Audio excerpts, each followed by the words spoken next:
is amazing. It was clash heads again. This is like Chaz Mostert and Cam Waters. It's motorsport, but not as you know it. Test yourself and your everyday road car. Safe, affordable, but most of all, fun. And all you need is your daily driver. Experience the thrill of a sprint day. Race against the clock at a hill climb. Or test your reflexes with an auto test. It takes just 3 simple steps to get started. Get on the start line. Search Motorsport Australia Daily Driver today. Fishies in a row. They're here to make a point and to do Eddie proud. They fan out in the background as they come down to turn 1 for the first time. It all looks pretty good, 2 by 2. We'll stop the camera here. Oh, Eddie would be proud, mate. That was awesome run around turn 1. But, oi! Contact with the fishies! He's made it through. It doesn't look like Angus has made it, but Thomas Freeman's made it through, and Angus is going to suffer the crowd coming through there to be able to turn his car around. I love riding. It's a real social thing. There's a great bond between riders. Every weekend I look forward to getting out there. It's a freedom like no other. Riding to work is a great way to start the day. Shannon's insure all types of road bikes, not just classics. They offer features riders really want. It's why they're one of Australia's leading motorcycle insurance providers. Whatever you ride, whatever you ride, Whatever you ride. ride with Shannon's. Call 134646 for a quote. And they are off. It was a good start from Dylan de Bono. I think Phil Vella got a great start there in the background as well. You can see already cars going 5, 6 wide as they're trying to find any semblance of space. They come into T1. So far we've got 2, 3 wide as they snake down. It's Michael Conchar that's got around Dylan de Bono. A couple of cars going wide there. Was that a bit of contact in the back? Scott Pocock caught up in that, I think, there, buddy. But it's Michael Cullajar's got past, so Dylan...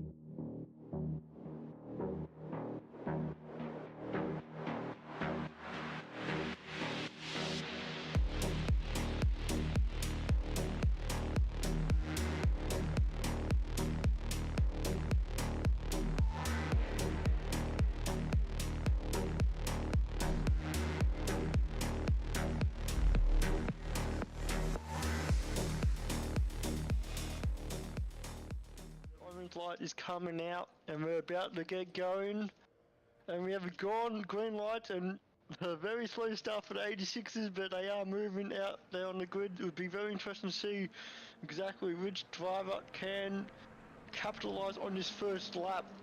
Just go through the grid. Look like Jamie Christensen had a really awesome start to get ahead of Dylan de Bono, and Doug Gowage also jumped his teammate as well, so unfortunately Dylan stalled the car a little bit more than what he preferred. But Weekend in, weekend out, Motorsport Australia officials are making waves.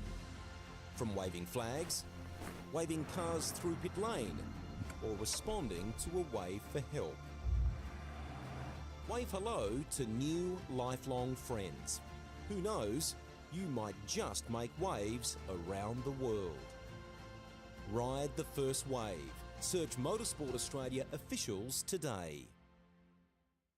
Still great classes of car, and if you are able to, if you're coming up the ranks on iRacing through the licenses, it's a fantastic sort of laneway into prototype driving, going from that GT3 up through the prototype classes. As the safety car pulls in, we get ready to go green as we come up towards the line. Edwards, Hasler, who's going to get the jump down to turn 1, or will any of the fishies, any of the piranhas in behind them, assault them down towards green and they're off. First lap? Let's go here. We've always had a few cars. They're all special. The T-Bird. Oh, that's mine. The Combi for when we want to get away. The XR8. It's going to be a classic. They're all insured with Shannon's. We've also got Shannon's home and contents cover, which helps protect our automotive collectibles, tools and memorabilia in the home and garage. If you're motoring enthusiasts like us, it's got to be Shannon's. Shannon's, insurance for motoring enthusiasts. Call 134646 for a quote.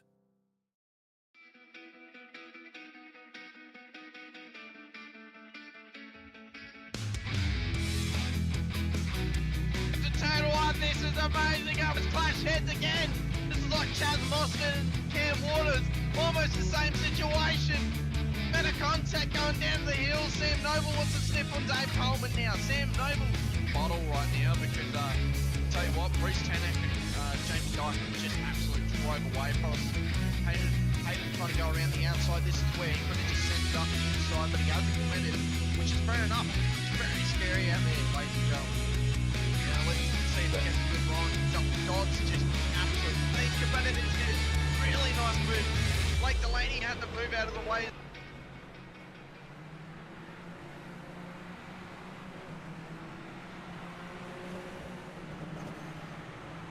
Good evening, sim racing fans, and welcome back to SRWtv. Tonight we jump back into the world of open wheelers for round 7 of season 2 of the 2024 Shannon's Formula 3 Nationals. It's a return to the home of the Wall of Champions for a 1-hour race around the circuit Gilles Villeneuve, one of my personal favourite tracks. It's Cowie Average Sim Racer here. I'm together with Hamish Munro. Once again, he's on the mic and behind the cameras covering all the action tonight. Looks like no rain tonight. Crystal, is that a clear sky or an overcast sky there? Partly cloudy, I can see. But it's going to be an awesome night. I love this track, man. Picked up my first V8 supercar victory here, official, and it'll always have a good place in my heart as a result.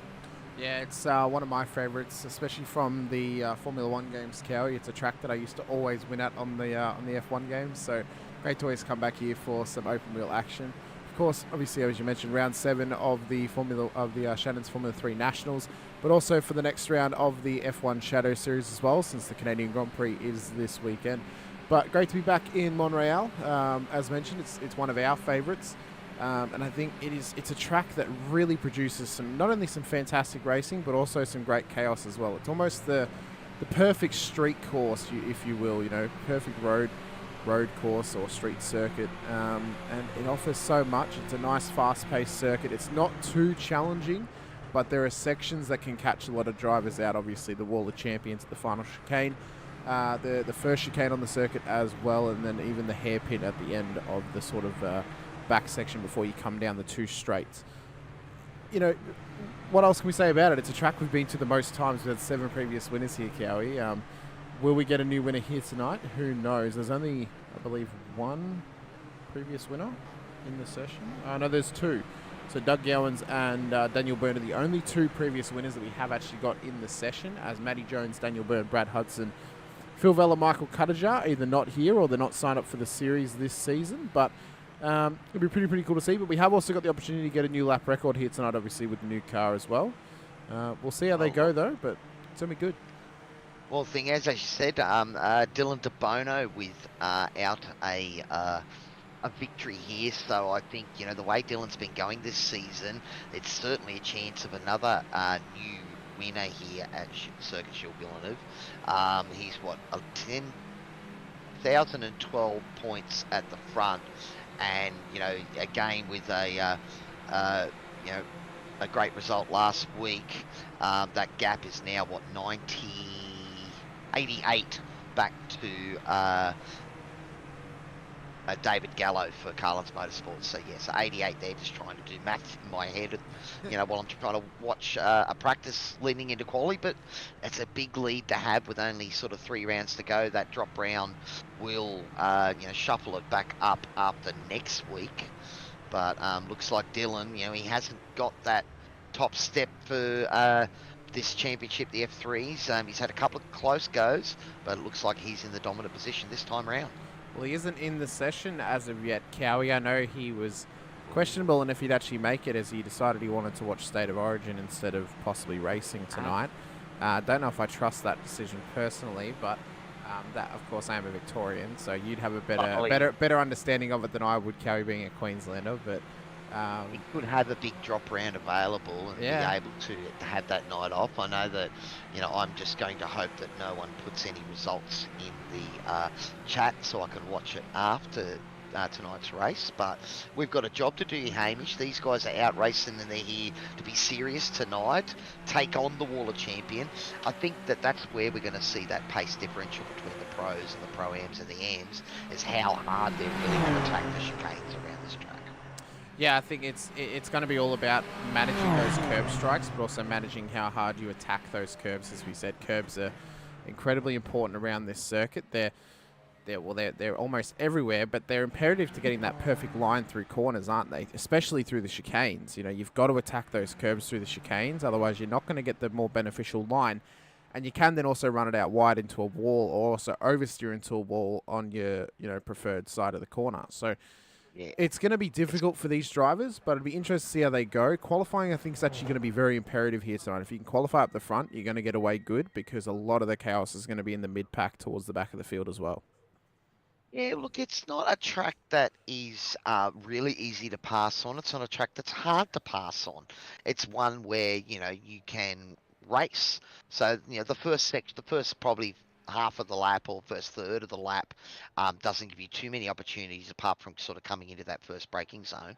But, those chicanes, you're cutting the line. Have a look at the scenic there. That's a chicane where you're putting a couple of tyres across that grass, trying to, cut it as much as you can. Find that, that fine line between the iRacing 1X and then going too far and taking too much grass and spinning. But that's where the pros they'll have worked out your track limits. It is one of the things you try to do when you first go out and practice on a track is, find where the limits of the track is, find where you can push hard, find where you can break deep, where you need to come out of it early. All of those sort of things come into the equation, and a track like this, it's got lots of different things there that you've got to keep in mind.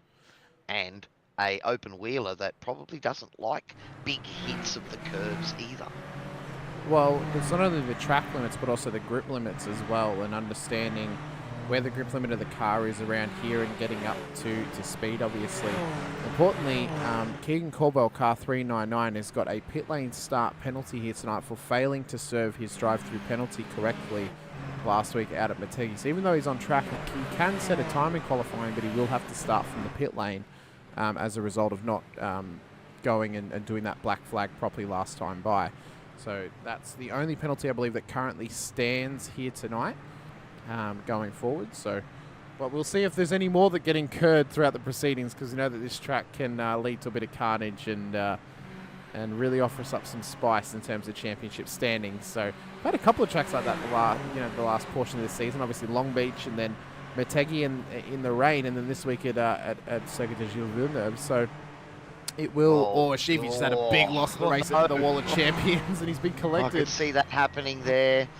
Was that Sheepy Pocock getting caught out there? So he'll have to start his lap again. At least it was right at the start.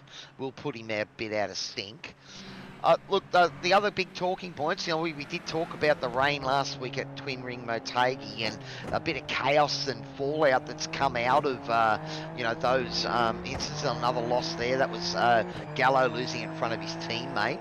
But Callan Hodgkinson, he's extended his lead to 41 points now over Sam Katacazinas. This is for the Pro-Am. So Sam, unfortunately, having some computer issues at not handling the rain, and he dropped out of the feature race. So a big chunk of points there lost.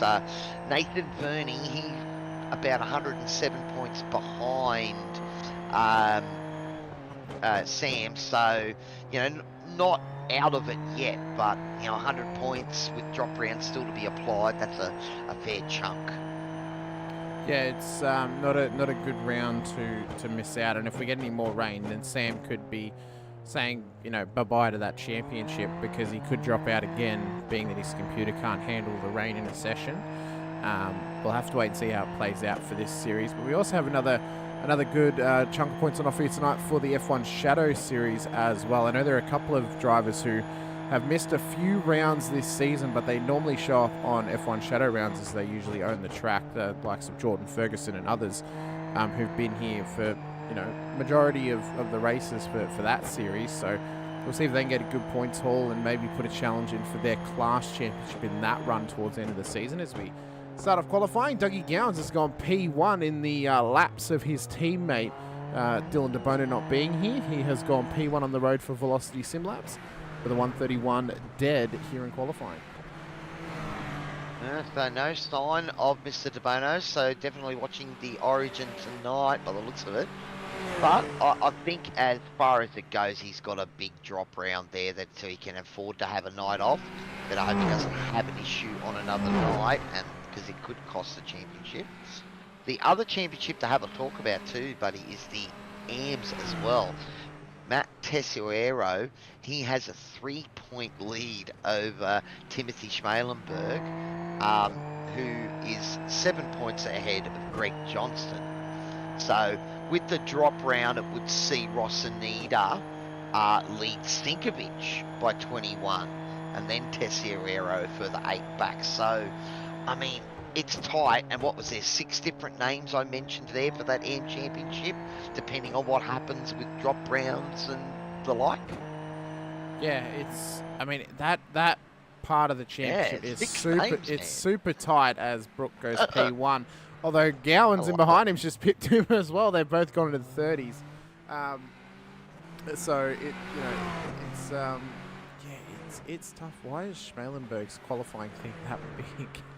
I've just noticed it on the bottom. Time's coming in quick and fast though. Dawson now heads into the 130s with a 130.81. He's betted Gowan's time as well as Roberts, who's also now up there too. So time's coming in quick and fast, Kerry. They're getting faster and faster as they get further and further into this qualifying session, as we would normally expect. David Gallo about to go top of the timing sheets off this previous lap. 130.1, so we may even get into the 29s, which is the lap record around here for the old F3 car, of course. It was a 129.397. I think we're on track to beat that here tonight by looking at the pace discrepancy of these cars at the moment. Now, Steph Coley in the chat there saying, watching both Origin and the Street tonight up the Blues. I do agree. I might be sitting in here in my rig in a New South Wales Blues t-shirt at the moment. But, yeah, look, I'm not going to split screen. I've got to focus on the action here tonight. I know, having sort of spent a bit of time around a few of these drivers, some of them are not what you would call football fans, and I know in previous years we maybe have tried to postpone the F3s for a week while the Origin was on, and that didn't go down very well, Hamish. I just want to confirm while you talk about glorified handball for a second. David Gallo, who's currently pole position, has been given a pit lane start for impeding during qualifying. Oh, wow, that is... that wouldn't be for the spin there, unless he recovered that, because we did flash past it and didn't look at that incident when he spun in front of his teammate. Perhaps he's righted the car right into someone's path. Quite possibly. Well, that could be... I don't know if it's going to be championship ramifications, but, you know, David Gallo, with no De Bono here tonight, he needs to maximise the points, so that's the last thing he wanted. Well, what could come about from this, though, is he could... look after the spin. All right, we'll find his spin and we'll have a look afterwards. What this could mean, though, is he could also miss out on all the chaos early doors in this one, where he obviously comes out of the pits, out of the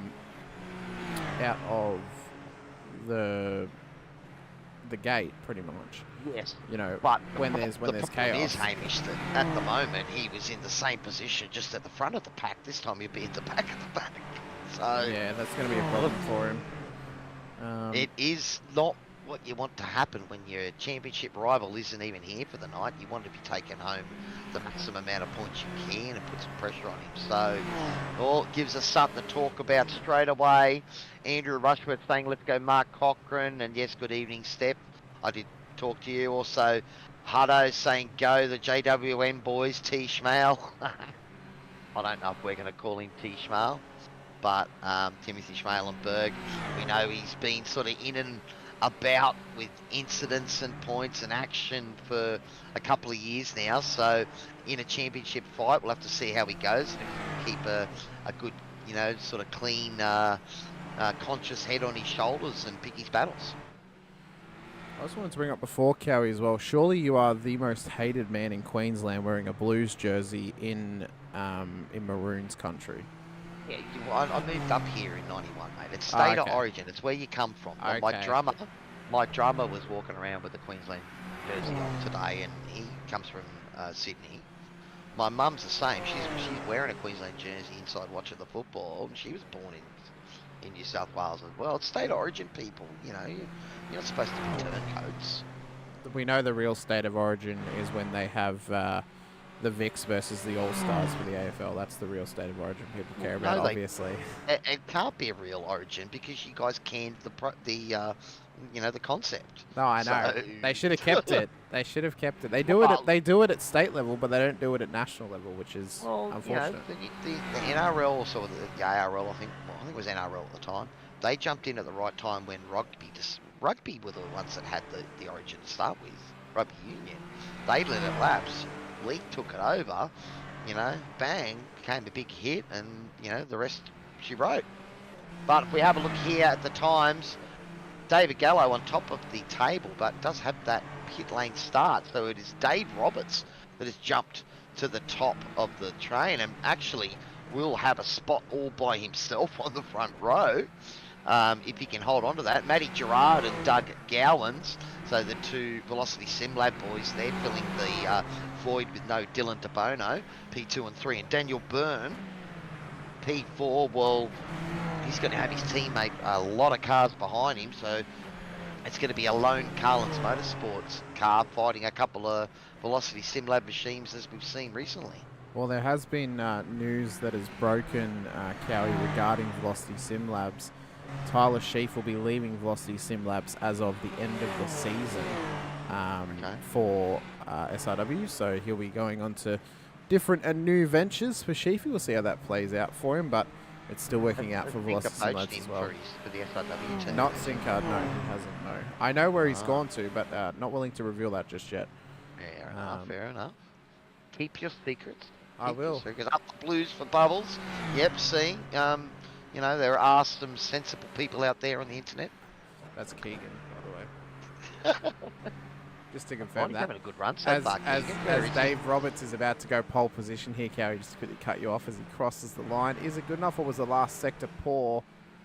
Oh, it's better, but it's not good enough. Keegan's currently P13 on the road, P2 in class behind Mitch Noble. So, and Noble's only one slot ahead of him. Leading AM at the moment, P13. P12 for the leading Noble. Pro-Am is Benjamin Brook in... No, it's Gerard. No, Matty Gerard Pro-Am. in P3. Yeah. Our leading Pro-Am. Oh. Yeah. Ashaw's in the chat, giving the love for Jordan Ferguson and the old Glizzy machine as well. So some good support out there for a lot of our drivers on track. We'll see how they all go. But he's still driving the hot dog machine. He is. Yeah, he is. Jordan. Loves a glizz. I mentioned today, whenever he dives up the inside at a corner, it's like throwing a hot dog down a hallway. Well, this is like Nathan Verney's Neon Monster. You know, that thing is bright and loud. There tonight. Do we have Nathan Verney? We have, yeah. He's a bit further back in the field at the moment. P25, P11 in class. Neon livery thing. I mean, it does match the grass, but I don't know if you really want to be driving. I want to see this thing in a night race somehow. Under lights, maybe at Daytona. I just see it all lit up. That'd be pretty cool. He needs the Arduino board for all the RGB that's on this thing. Yeah. Oh, we've got another fun around it. That's going to be interesting tonight, because I think again we're seeing the curbs. The cars look like they're getting unsettled when they come off the curb, or maybe sort of sliding through, because we're seeing quite a few spins of guys getting on the power and giving it a little bit too much, losing the rear. Definitely it was something you had to worry about with the old F3 car. These are a bit easier to drive in that respect. But when I see that, that tells me that this car still has some good value where you're trying to get it to the edge of your grip limits, and you know, and it's not just sort of plant and play and steer. You know, you've got to have some nuance to it.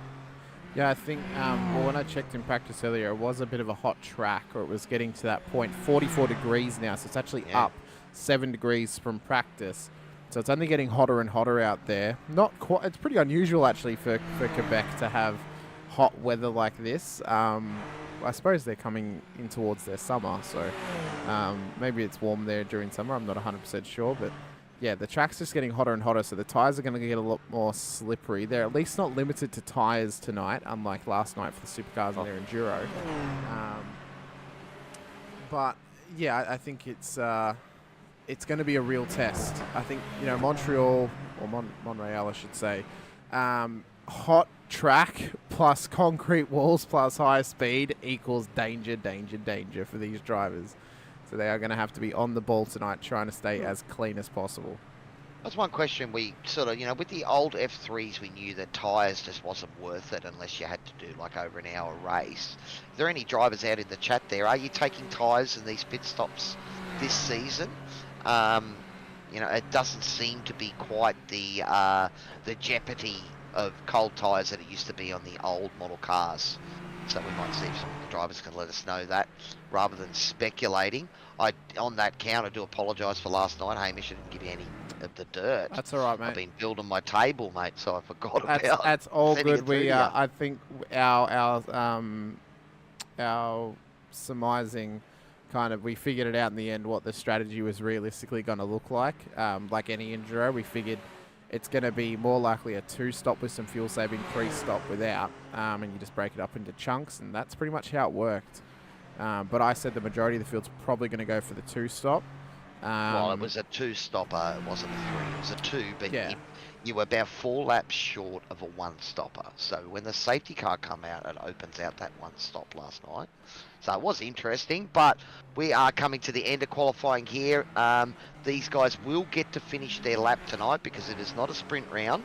So if they're out on track and you've got past and started your lap, got past the start-finish line, then you get to finish it. So have we got any purple sectors out there at the moment? we've Sam got Daniel Cannon's Byrne on on green, a purple. couple of orange. Daniel, Is that Callan Hodgkinson? Yeah, he's on 2 greens. On board now with Byrne, who's on a purple in the middle. So we could see some improvements at the moment. David Gallo's name might be on the top of the timing tower, but it is actually Dave Roberts who is in pole position since Gallo has been given the pit lane start for impeding during qualifying. Not the run that he would want here tonight with Dylan De Bono out of action. Byrne's going to come across the line. Is he going to go any better and hopefully pip someone up the order? He goes P3, which is corrected P2 in the standings. Pocock's also going to come across the line. He's on a purple sector in the first. This could be, or it could be a wild end of qualifying here, Cowie. Gowans has just crossed the line. Hasn't managed to go better, but Pocock here could be on for something special if he can get this done. Comes across the line. He's had a mistake there, so I don't think he improved his lap. But look at those times there. So, you know, if we count Gallo, he had 17 hundredths on Roberts, who had 4 hundredths on Daniel Byrne, who had 3 hundredths on Grandpa Doug Gowans, who had 5 hundredths on Marcus Knitska, who had 7 hundredths on Scott Pocock. And then we can go 4 hundredths. So what's that? 6 positions separated by hundredths, not tenths. Like crazy. It is absolutely insane how close some of these times are. We haven't beaten the lap record, ironically, of the 129.3. Maybe that comes in the race, but I think the hotter temperatures haven't actually helped that. I think if we were down to probably about 21, 22 degrees track temp, we would have easily beaten that time. But it was never meant to be. So unless they can do it in the race with low fuel, I don't think we're going to see that time be beaten by Matty Jones of a 129.3 that he set so many seasons ago. I think Timothy Schmalenberg and Mitch Noble almost dead heated as well. So that's crazy, isn't it? Everything is super, super tight out there. We are going to get ready for our race here tonight. A 1-hour affair for the Formula 3 Nationals as well as the F1 Shadow Series here. All brought to you by Shannon's Insurance. Our starting grid for tonight's race. It says David Gallo pole position, but as mentioned, he's starting from the pit lane. So it is actually Dave Roberts ahead of Daniel Byrne and Doug Gowans on the second row of the grid with Marcus Knitska and Scott Pocock in behind. Matt Gerard, Alan Dawson then start on the fourth row with Sam Katakazinos and Benjamin Brook making up the top 10. Jordan Ferguson and Timothy Schmalenberg will then start alongside each other with Mitch Noble and Shane Ratcliffe in behind, with Brett Del Santo and Keegan Caldwell lining up in behind them. Callum Rossanita and Kaya Kinzel-Filho will line up in behind. It's now, we haven't managed the 3 weeks in a row of having Callum and Callan beside each other. They did it twice in a row, but now they've ruined it. Mark Cochran, Josh King, then make up the top 20 ahead of Matt Tessiero, Dean Sinkovich, with Callan Hodgkinson and Tyler Sheaf making up the top 24 cars on the road. We then have Sean Benici, Nathan Verney, Greg Johnson, Kevin Wakefield, Greg Barber, and Greg Leake, our race controls here tonight. Also wanted to mention as well, Keegan Caldwell also has a pit lane start for not completing his black flag penalty last week out at Motegi. So we'll get ready to go, Cowie. It'll be a big night of racing. Numbers, man. 28 cars tonight. That's phenomenal. Great numbers on a state origin night. Oh, it's going to be phenomenal. It's because the majority of people are not from Queensland or New South Wales. Or maybe they are from there, but they just prefer other sports. Maybe that's the case. Oh, as I said before, I think when we tried to postpone it a week, the outcry was quite unanimous. So there's quite a few people out here that are hardcore racers, maybe not so much footballers. Yeah, it's not necessarily a sport that goes leaps and bounds across everybody, I think. Well, I mean, Top Gear, didn't they play? They played a game of football or soccer with with cars, didn't they? They also played rugby as well in Cardiff Stadium. Yeah, they did too. Yeah, they played it in Cardiff, but we wait for our grid to get up, and we wait to go racing here tonight. Brad Anderson showing his true colours with a Go Queensland. I thought I liked you, Brad. But no, it's going to be an awesome race here tonight at the circuit. Gilles Villeneuve, as I said before, I love this place, love the chicanes. Bit different in the supercar because you eat those chicanes. I think we've seen here a few of the guys, looking to use a bit of the curbs in qualifying. I'm thinking in the race you might see majority of the field stay clear of them at least early on. You don't want to go for a little ride across the curb in the countryside and find a wall. Too early in this hour-long race. So we're just waiting for Callan Hodgkinson to make the grid. There should only be 2 drivers not on there, being Gallo and Caldwell. Hodgkinson hasn't made it. Maybe he's decided to start from the lane. Lights are up, though. Let's go racing out at Montreal. Off the line we come. The cars start quite reasonably well, actually. No tyre spin here off the start line down towards turn 1. As it tightens up now in through turn 1, 2 and 3. Down towards the first chicane. Roberts with a good start there. He had the front row all to himself. Burns slotted in. Gowns Kanitska. So it is as they were on the grid. I think Scott Pocock is up a position on on Marcus Kanitska, so an early move there. Fortunately, Mitch Noble there running wide early on. That'll put him right to the back. We forgot about David safety cars predictions. Cowie, I'm going to go with 2 just quickly here. Yeah, good call. I reckon we'll have 3 tonight because I can see, curb hit, lose control, car bounces into a wall, broken, don't drive. We've got some movement in the back of the field there at the moment. A few guys sort of shuffling around having a look.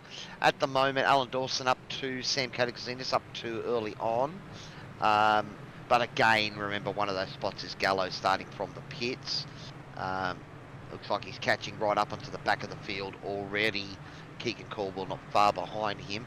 Looks like we don't have Callan Hodgkinson out there, so I don't know if he's had a internet issue, unfortunately. But as we come around lap 1, big bit of curb there from Roberts, and you see that might even be a slowdown as he gets out of it, and Byrne going by to take lead of this race after lap 1.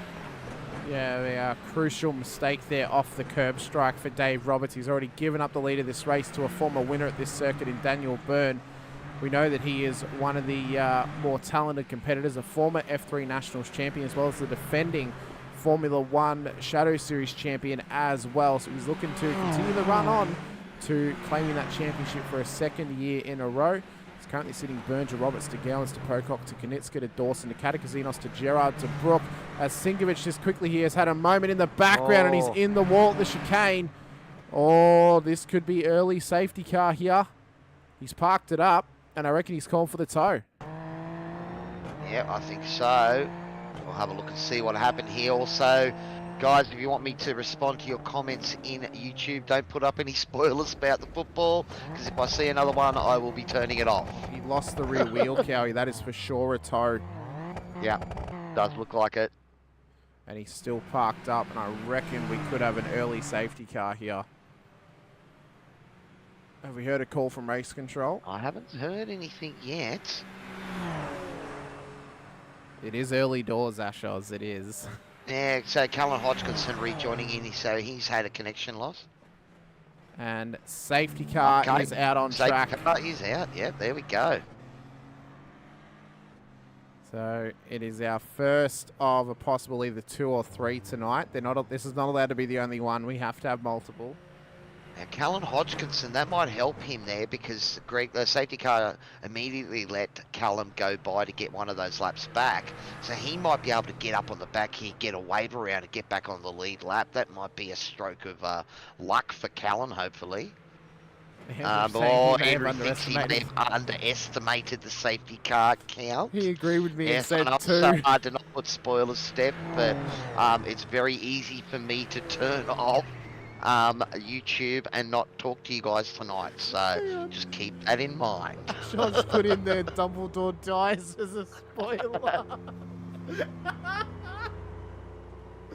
Oh, that's fantastic. Oh, it is. Love And it. I love everyone's humour, and if we keep it at humour, then we should be good. Yeah, exactly. What if they give you the scoreline of a previous State of Origin?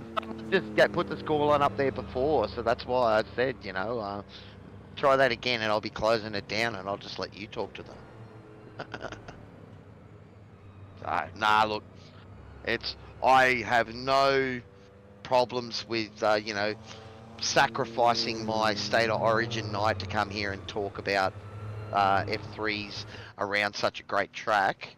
So, I'm happy with that decision. But, I do want to watch the game after this one and not know what happens. Well, off the back of Daniel Byrne's car, are we going green this lap, Cowie? Yeah, it does sound like a safety car pulling away, I believe, yep. So that, unfortunately, Callum probably only got 1 lap back.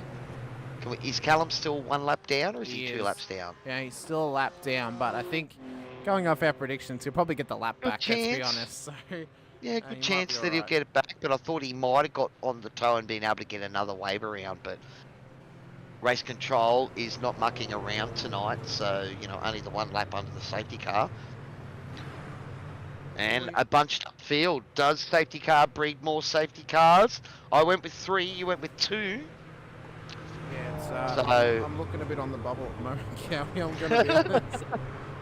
We might need a bit of a reshuffle halfway through this race, to be honest with you. Might have to... Well, I almost thought 3 might be a bit conservative. This is an hour race, but... it's one of those things, if they keep having them, they bunch back up, then there's more chance. That's why we say safety car breeds safety cars. No, that's right. Alright, we are back under green as Daniel Byrne leads the field away to Dave Roberts, Doug Gowan, Scott Pocock, Marcus Ganitska makes up the top 5, then it's Dawson, Katakazinos, Gerard Brook, Schmalenberg making up the top 10. All 3 class winners are within the top 10, and we're only on lap 4 of this race. Roberts was aggressive there early on, but he's just maybe made a little mistake, given up a bit of ground. So now Burns has about 4 or 5 tenths on him, but he was looking aggressive early on. Burns with a little bit of slide there, so maybe this hot track temp, 44 degrees. I know it was hot for the V8s last night too. It just means you slide around a little bit more, and I think tonight it's going to be one of those ones that where tyres I think will definitely be on the option, because these boys are going to be chewing this rubber early on with this close racing. On board now with Sam Katakazinos. He's up 2 spots at the moment, Cowie, trying to chase down the pros of Alan Dawson and Knitska. Pocock, though, has just lost a spot there to Knitska up ahead. Bit of contact, and there's been a spin right in front of him. He's done well to avoid that, but that might be more carnage ball right in the middle of the hairpin, so car's doing well to avoid, but stricken there. Was that Dean Sigurds? No. No, it was Scott Pocock who had the contact with... who was it? Yeah, it was Dawson. It was Alan Dawson. Yeah.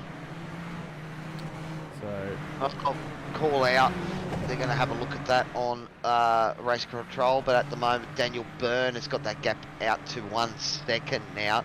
Yeah, good avoidance. It certainly was, Steph. So, but that's sometimes those situations. You've got to go left or right and choose, and you've got to make that choice quick. Sometimes it works for you, sometimes it doesn't.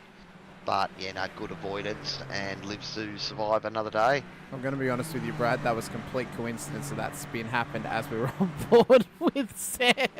No. You can't do that. Remember Scotty's, explanation for how to come across as a miracle worker. You double the time, and then when there's another one of Brett Del Sano. Yep. He's in the wall. Remember, you double the time it takes to do a task. When you finish it in the normal time, it looks like you finish it half the time and you're a miracle worker. That's it. Where's Sheafy, the silent assassin, currently P15, up 9 spots in this race. He's had a good run as well. Gallo's up now to P17 after starting at the back. Oh, he did it to himself off the curb. Well to keep that out of the wall. Yeah, he has. And done well as well not to get collected by anybody else. And good job there just to hold his brakes. Racing line there. If that hadn't stayed on the outside, then it would have been very hard to avoid him. Such a fast spot where the car slides out on you. So Kaya Kinzel Philho has been dropping some spots. He's had a little moment at the hairpin, it seems. He's trying to get back up to speed now, but not doing too bad. But Gallo putting the pressure here on Sheafy. Yeah, that's Sheafy in between Gallo and Dawson as they come around towards the Wall of Champions. No one's hit it just yet, Cowie. Do we get someone hitting it? As I say that, Kaya Kinzel Philho has gone into the Wall of Champions. I was going to say the Wall of Champion always claims a victim. It does. Always. So this is what happened to the Brazilian as he came Probably down a bit too much curve, I would say. Oh, he's got. That's a big dive. Jeez. Yeah, and just couldn't get. Oh, and he's got contact there as well. Yeah. Just, you know, when you try to get the car to pull up like that, you're just asking those rear tyres to do too much. To be fair to Mitch there, he had nowhere to go in that scenario. Yeah, and Mitch had nowhere to go. Turning. And so much speed. Best way to think of the way the tyres work is you think about they've got 100% of grip. Now you can use up to 100% of that grip any way you want. You can use it for acceleration, you can use it for deceleration, you use it for turn. But the question is when you try to get the tyre to, you know, use 70% to brake and slow the car down, and then you try to use 50% of it to turn, that's 120%. The tyre goes, no, you're not doing that, and starts to go. So that's why, you know, we talk about trail braking as drivers, where you've got to come off the brake as you're coming into the braking zone. Now, open wheelers, different strategy again. These cars, there's not as much trail braking except when you're trying to get the car the point. These guys will be hard on the brake, hard off it, almost, you know, to get that optimal speed. But you've still got to choose your corners where that works. Other corners you need to trail and get the rear to turn in. It's a delicate balance, and when you're right on the edge of limit, that's where, you know, that's where the time is, and where we're all striving to try and find it. So Mitch Noble's just come into the pit lane off the back of that contact there with Kayakins with Philho. So it's going to be a tough night for Mitch. He's done well to keep his races nice and clean this season. Struggled last season after transferring from Assetto Corsa Competizione, but has really started to find his groove now in iRacing. It's unfortunate, he had nowhere to go in that one. Kai has dived in from about 3 car lengths back and didn't expect him to be there, unfortunately. So he'll look to play on. Still got a long way to go, 50 odd minutes. Anything can happen, especially with safety cars and incidents on track. He could still get a result out of this. It's only early days. We're 11 minutes into a 60-minute race, so all close battle here between Caldwell and Sheep. Ken Caldwell, he had some good time early on. Qualified 13th as the an AM, so not quite the leading AM with Matty Gerard taking that and putting a P3, but still having a good result. Good battle here. Unfortunately, Nathan Verney's had a spin by the looks of it there. It's cost him a few spots because he was up 10 at one stage. Now only up 8 spots now. So you can see what happens, but these guys getting into their groove, but they're still just outbrake themselves a little bit. Try to carry a little bit too much speed in. Those rear tyres complain, and you know what happens. You end up losing the rear of the car. That's where you'll see that. You know, every now and again you'll see our pro guys. When that is going to happen, they'll just keep it straight and go off and do a big wide turn and go off track rather than spin. That's because they can feel the rear stepping out. So sometimes, you know, even the pros go in too hard and realise if they try to turn, it's going to spin and they'll just go straight. So. But good battles at the moment, buddy, and there's some, you know, bit of action going on here, and players, drivers having a look, battling hard. Yeah, there's battles all over the shop right at the moment, Cowie. I mean, this one here with Timothy Schmalenberg leading to Ratcliffe, Ferguson, and Rostanita as well. The one we were checking out before between Caldwell, Sheaf with Verney in behind as well as Benici. Car 115 drive-through penalty, incident responsibility on lap 5, so that has been handed out to Kaya Kinzel Philho, so that'll be pretty much, it's going to be pretty hard for him to come back from that one now, being at the back of the field with a drive-through penalty, as Mark Cochran's now dropping a spot to Pocock as well. he'd be looking for the safety car. You know, be looking for probably 3 safety cars, 2 to give him a chance to get back up, and the third one to get him back in a decent position. So we'll have to see if that plays out. But early on, Cochrane here, early doors of this Pro-Am season, coming up from the AMs, had a couple of really good races early on, but he's just had a few mixed results at the moment and finds himself sort of deep in that Pro-Am field. But, you know, it's good to see. You know, you get stepped up and you've got to step up your game. And so far, you know, Cochrane, he's had a couple of good results, had a couple of bad results, but I suppose that's, you know, where you're going to find it when you've got to step your game up. Well, speaking of someone who's been stepping their game up this season, Marcus Konitsko is currently in a battle here with Matt Gerard. He has really rised up the ranks this season, as well as his teammate Dave Roberts, who currently sits P2 just up the road from him. Pace Syndicate have really been, you know, kind of the... That's what I'm trying to think of here. Remember when we talked to Marcus at the end of last season when he picked up that victory, you know, and again, he put a couple of results where he was, you know, getting onto the podium, and then that victory sort of opened the floodgates a little bit, and we're seeing him fight up at the pointy end a lot more. You know, he's got some confidence. Yeah, it's going to be good to see a lot of these more breakout stars up towards the front of the field. Ferguson all over the back of Rossonidi here. Of course, Callum, a contender for that AMS championship. Currently, I believe, P3 in the championship at the moment, if I'm correct, Cowie. So he'll be getting a good chunk of points at the moment. Yeah. Gallo fighting his way through, so P12 after starting from the pit lane, so about half the job done. 28 runners, so 12, so a bit more than half. But, you know, he still finds himself about 14 seconds behind the leaders. But as far as the scheme of things go, starting from pit lane, that's not a bad result for him. So he'd be one of those people that was happy to see that early safety car. So I think Sean Benici has unfortunately dropped from the session, Cowie, as he's actually got back through the field. Keegan Caldwell's had an off track, and he's on his air box, his air intake at the Wall of Champions. And this is for sure going to be another safety car so early on in this race. This is how it's happened to him as we wait for the confirmation from race control. Oh my, wait, what? How is... Oh, we have to scroll back and see what happened, because that was a few tumbles there and black screen. I think possibly this one. This will give us a better view. No, this is a bit earlier on. So this will be it here. It'll be this one. That was his earlier off track. Well, no, that's earlier. Oh, yeah, that's Sheafy next to him. So if we quickly just go back here. Let's bring that back. So I'm wondering if he was going through his slow. I know he's gone for the overtake, and Sheafy's got nowhere to go. And they've overlocked wheels. That's a big moment for Caldwell. Wow, wow, wow. That is a massive moment. So it'll be interesting. I didn't see there if it was Keegan going for the move or if it was Sheepy going for the move initially, but, you know, 2 going through that chicane for the Wall of Champions.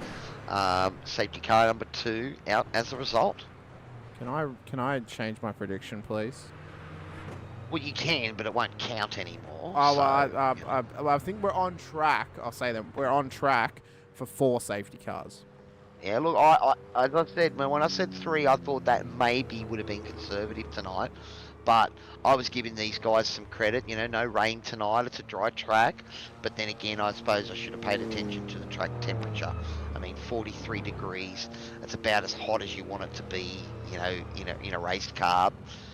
Slide around, it'd be a 2 seconds a lap slower than it could be in a cool temp, and a lot of energy that will get taken out of those tyres.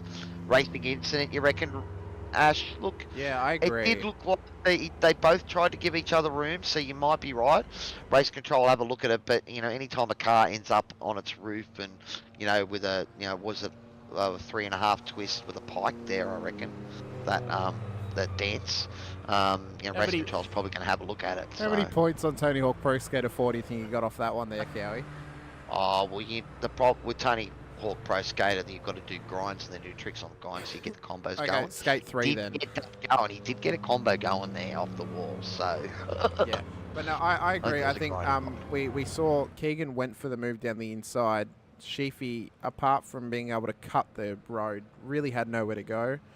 off that one. So I think, yeah, racing incident, they've locked Or wheels. saying no a bit of malice. net code, and Yeah, it could be because we did see Sheafy blinking in and out a little there, so that could be a possibility.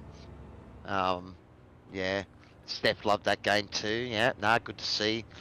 You know, you do have the sound of a chick gamer, Steph, so I was going to say that. You know, what other games you play? Like, I was Donkey Kong when I was at school, a little handheld thing.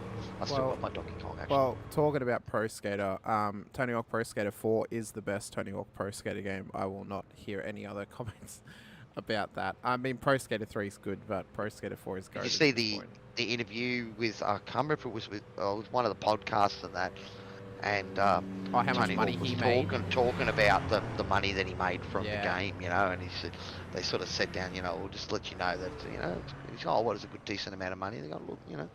Yeah, it's a bit more than we expected, you know. He's okay, so he's thinking, oh yeah, and then they handed him a check for $3 million. I think he said, or $4 million. Yeah, something ridiculous. And it's not even just the Pro Skater game; it's also Underground, you know, American Wasteland, everything. So just having his name on it, like, you know, just changed his profile. Yeah. You know, to, you know, when he goes to rent a car, you know, I've seen another one where he rented a car. And when he went to go and pick up the car from the airport, you know, from the rental, they didn't have one ready because they thought it was just a prank, you know, of Tony Hawk, you know, wanting to rent a car, and the, you know, guy goes, holy shit, you actually are Tony Hawk. Yeah. Shit, we better find a car.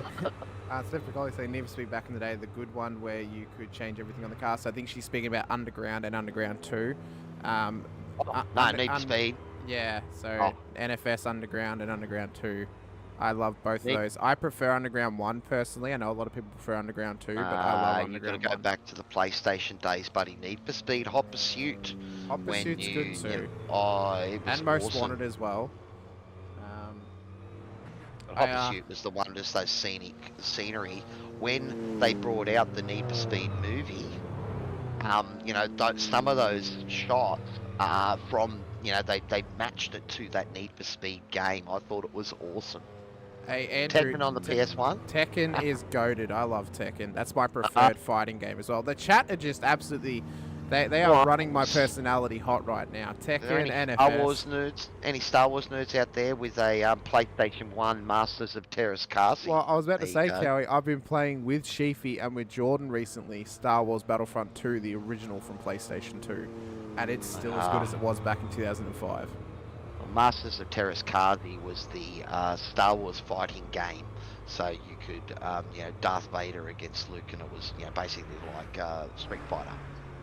Right, but with all Star Wars characters. I remember when Yoda was on, what was that? Soul Calibur. He was on, I think it was Soul Calibur 4. Oh, that was good times. Hang on, if we're going to talk about games like that, you've got to try out Fallout 2, old turn-based game, but you could wander the wastelands and just trigger random encounters. You could do it for hours, and you know, certain ones you could do where you could find the TARDIS.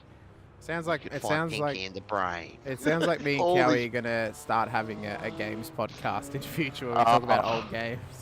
All these pop culture references, you know, like, well, even for us racers out there, if any of you have done the older Assetto Corsa and the LA Canyons open roam map, you know, drive around there and see if you can find Waldo, and there's a whole bunch of you know, those Easter eggs on that track as well. But I suppose the big one was what the movie Ready Player One. The pop culture references and that were absolutely silly.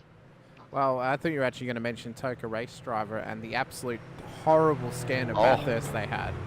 I played that back a little while ago. This is not Bathurst. This is just wrong. But safety cars in. We're going green once again. Good to have those little chats. Racing, yeah. Exactly right, mate. Byrne will lead them away. He's holding them back. Well, he was going to go, I think, but then he just checked it straight away, so he's going to hold him right to the line. And look at him here. There's now contact in the back. There might have been Mitch Noble into the back of Sheafy. So, carnage, Mr. Byrne, banking them all up like that, and we've just got collisions in the rear. So, race control may well have some things to look at straight away by the looks of it. Well, you can't putt there.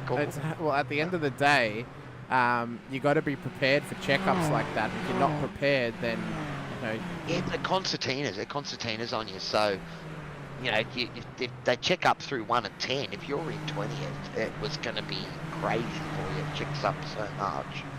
But looks like the first half of the field have got through. You can see where Sheepy ended up after that. That was almost like the server owners forgot to blow into the cartridge before putting it back into the machine and trying to get the game going. It's a little hitch up. When it wouldn't show the PlayStation 2 text, it'd take you straight to the memory card zone. I was thinking about the old Donkey Kong, handheld Donkey Kong. We used to clock it, and the score went from 999 back to zeros, but it used to flash to let you know that you were on your second run round. And then if you clocked it again and went third round, it flashed twice as fast. That was the only way you knew that you was clocking, apart from the game being crazy. Oh, contact here, but looks like Wakefield caught in the middle of that. Oh, God. Oh, Jono had a rejoin. Yeah, Jono had a rejoin there. And then he's had a bit of contact with Pocock. It is already going off here. Oh. And up front, we've got a bit of movement there. Knitska and Gerard and Catakazinos with a little bit of a battle going on for 3, 4, 5. And look at that, Gallo. He is closing in P9 at the moment, so he's making the most of these couple of safety cars to just bridge the gap and get a few places done. So he's up. Well, he's down 8 spots, but he's up 21 or 20 at the moment from his start. So. Okay, I just want to point out there's been a little bit more carnage with Kevin Wakefield in the background here. And I think it might involve the Wall of Champions, possibly. Oh. He's come through the chicane. Has it claimed another victim? It's already claimed Kaya Kinzel, Philho, and Keegan Caldwell, and it has. And that's big damage to that car. And that whale, oh, is he still moving? Luckily for him, he did not lose a rear wheel. If he lost that, we would have had the third safety car, and you would have been on the bubble there, Cowie, with your prediction. There's not a lot of steering in that car, so I think he's probably going to have to fix it pretty soon to see if it incurs anything else. But yeah, look, 25 minutes into this race, and it has been a bit of carnage. So Steph's already blown the dust off the iReader and the PS1. Well, I haven't put mine out in years. Probably doesn't work anymore, but I still have it. Oh, look at this. Oh. A little bit of triple threat action with Gallo, Schmalenberg, Ratcliffe. Smart enough there to pull out of it, though. Yeah, no, he was thinking about the exit, so he's maximised that exit to try and get a run, and that is smart driving from David Gallo there. And he's now going to get the inside here, able to claim the corner. A bit of trust there, good trust with Schmalenberg, who's, he's got out of it. Good battling here, but that's a pro and an AM battling together, and that's a pro showing the AM respect and saying, okay, I'll go up alongside you. We'll go 2 wide through here. You know, that's where I've seen the progression in the league with the drivers here. I mean, early on we saw some moments. We saw, when you race in the league, you generally will have those names of the ones like, who can I battle with, who can't I battle with? But we're seeing here like a pro really battling hard with one of the AMs, and we know that Tim's had a few moments from time to time, but David Gallo really pushing hard and trusting his fellow racer. I love it. Yeah, showing a heap of racing respect, and that's what we love to see. As you mentioned, Cowius Tessierero's had an off track in the background, I believe. Oh yeah, he's off the side there in the wall. You can see him just creeping over the camera. So not a good look for him as the battle continues on with Gowans, Roberts, Gerard. Weaving going on here. Need to be careful not to move too much up towards the braking zone. You only get he's got to be careful not to take too much of that curb. Look at how much he's had to get out of that because of the curb. Oh, there's been a big hit in the background, Cowie. Sorry to interrupt. I believe Schmalenberg was wanting to come in, but Ratcliffe wanted to turn the corner. We'll quickly get this going here as we talk through the amount of curb strike that just happened there with cars ahead of them. Oh, that's contact with Gallo. And that was a little bit of contact with Gallo there that's caused that. Unfortunately, Tim going into the pits too, he might get a black flag, an IRacing black flag for an unsafe pit entry. So just have a look at Gallo doesn't deviate from the line. Oh, Schmalenberger comes across on him. 3 cars going into 2. He saw the gap. He probably didn't realise he was clear. He might be okay for that pit entry there because it's so far back. I think he can cross that line on the way in. But Yeah, look, it's he's back out there. Pit strategy for tonight. The goods from Mr. Hutto saying that it's about 1.3 litres a lap. They can hold 25.3 in the tank. So, you know, the race length should be, you know, around 40 laps, so it'll be a bit less now. And, you know, that pit window is sort of lap 22 to 38. So we go 22 laps. These guys pitting now. What lap are we on at the moment? We're on lap 16. Yep. It's probably going to go another, you know, if it stays green from here out, it'll go another 21 laps. So we're right into that one-stop window. So you're going to see a few of these guys coming in and pitting now, I think. Just trying to position themselves in case there's a safety car, maybe. So Gowan's just come in, but I think he might actually be trying to fix his car, as he did have an incident on the last lap. So it was down into turn 1. It was Roberts on his inside. What's he done here? Oh, he hasn't realised he's there, and there's overlap. Oh, yeah. Oh, very, very lucky not to be worse. And then Ben Brook also had a moment for himself as well. Up towards... Gilles Villeneuve living up to its reputation, isn't it? Just like great battling. We're seeing guys trying to go too wide. Oh, the sausage machine there, and he locked it up trying to avoid. Well. He did. Yeah, did well. Cost him a lot of spots, but hasn't damaged the car. Probably at this point in time, if you haven't pitted, you probably maybe, you know, would say, oh, let me get through that with a little bit of damage and I'll pit and fix it. But we just... The thing I think about it, as I said to you before, Hamish, I was worried when we came from the old F3 car to the new one that this car wouldn't be as fun to drive. One of the big advantages of that F3, it was a super hard car to drive, fun car, but really rewarding when you drove it well, right? It was one of those ones when you got it to stick and you know, you took the corner a little bit faster and the grip was there. It was just exhilarating. And that was what I was worried about when we came to these cars. It's a bit easier to drive. They don't have quite the top speed. You know, everyone, you know, it's not going to be as much fun. But we can see here, guys pushing hard. And that looks like that might be safety car number 3, because that car is going nowhere. I think that time there, Ferguson probably should have come into the lane. He already had cooked the tyres off the initial spin. I mean, we're at the halfway point. He can get home with a pit stop at this stage. Really should have just thought about that coming for the stop, and probably wouldn't have ended up having an incident. He was carrying too much speed going into that chicane. So whether or not he missed a brake marker, tried to make that turn, but there was no way he was getting the car to turn at that speed. But yeah, I see what you're saying. Look, it is around that period of the race that these guys, there's already been a bit of contact up and down the field. Guys, you know, have had a couple of spins. When you have a spin, it overheats your tyres, and in the next half a lap, you got to just let it drop, be a bit easy on it, let those temperatures come back down, otherwise you've just got no grip. So we've seen moments like that. And if you have a spin, then generally if you keep pushing, you'll have another one on the same lap.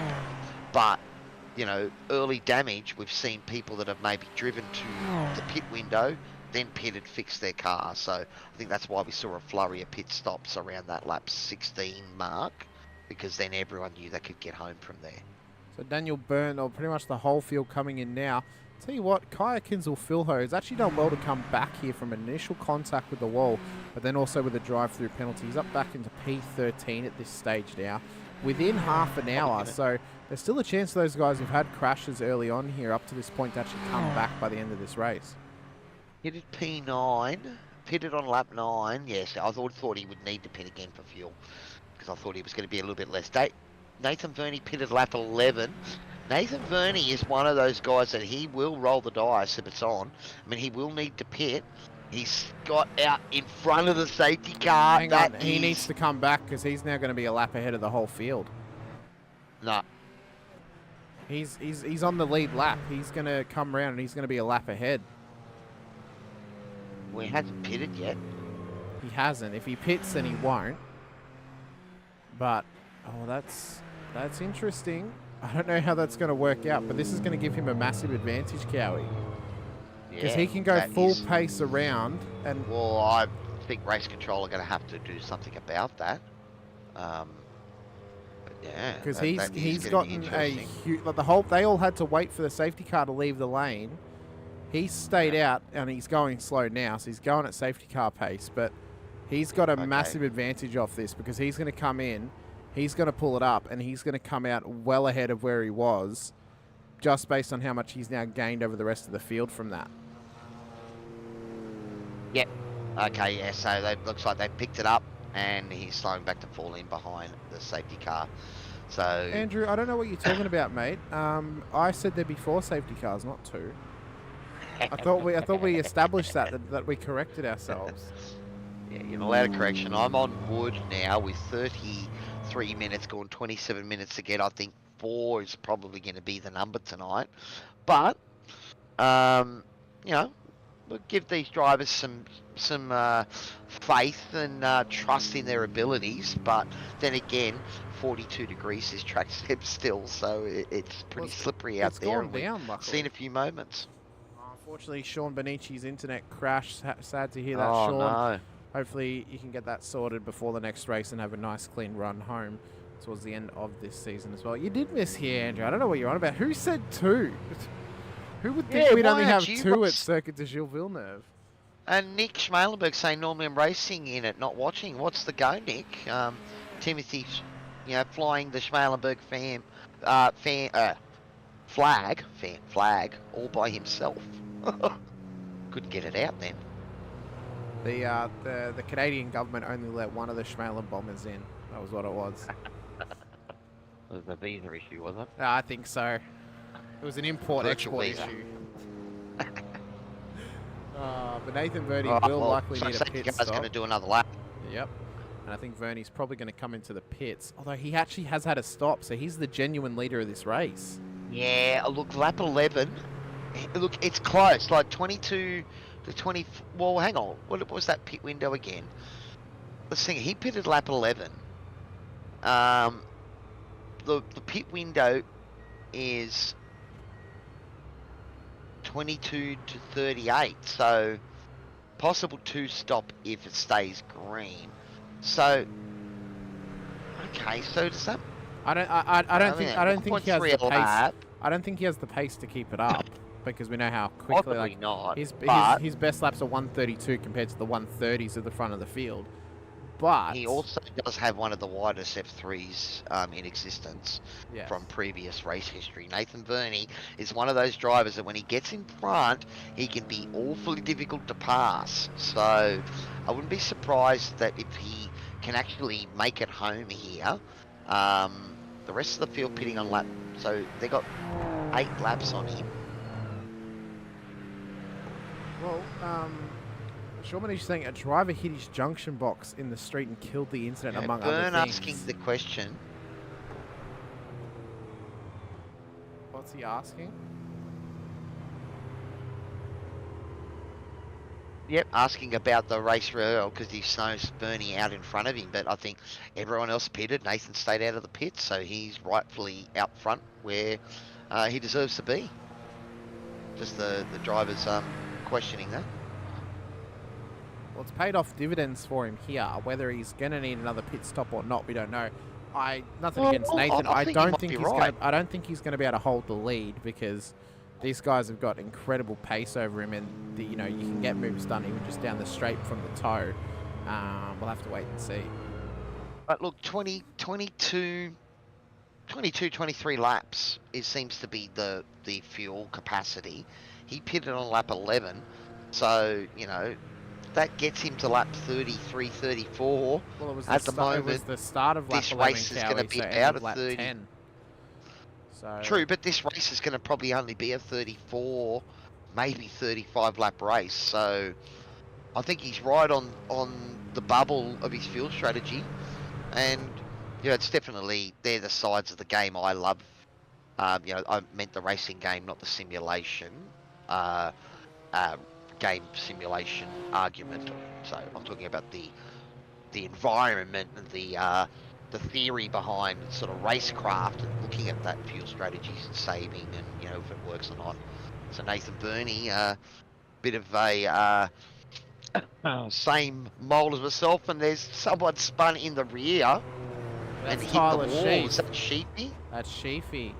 So we'll We'll get the replay happening once we've settled into another restart period. But Vernie's going to lead them round the final corner, and he'll lead them up to the line. He's holding them. So we'll see if this catches drivers out again to actually be held up like this, because it did last time. You see them all, they're spreading out. Oh, there's a car in the wall in the background. That's Mark Cochran. And we've gone green once again with Vernie here. Cochran went hard into the wall. He wasn't ready for the field to check up. You've got to be ready for check-ups. Back out straight away. Does that count as another safety car? Because it's still technically the same way. Yes. It does, because safety car's on field again. Or on track again, I should say. So Vernie's leading them away to Daniel Byrne. Knitska's dropped off the back a little bit here off the restart. And Cochran's in still standing in. Oh, there's been big contact there with Gerard in the background. Oh my God, a King of Combo's been collected by Kaya Kinzel-Philo. I think it was.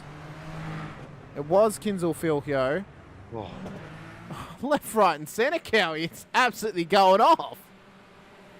Caldwell flipping that car, and here we've got Byrne going through on Vernie, as you said. You know, Vernie maybe not having the pace of the front runners, but he's got that racecraft. So, you know, again, he's racing a bunch of other guys in the Pro-Am field, and, you know, the best place to race them is to be up amongst the pros, I suppose. Well, that's right. We'll try and get the replays happening for you now that we're settling into the next lap of this race. But this is what happened off the safety car restarts. This was Sheafy's moment on the back straight. So he'd already spun it round by that point. I hear it. This will be it here, I think. What's he done? So he's come through. Check up.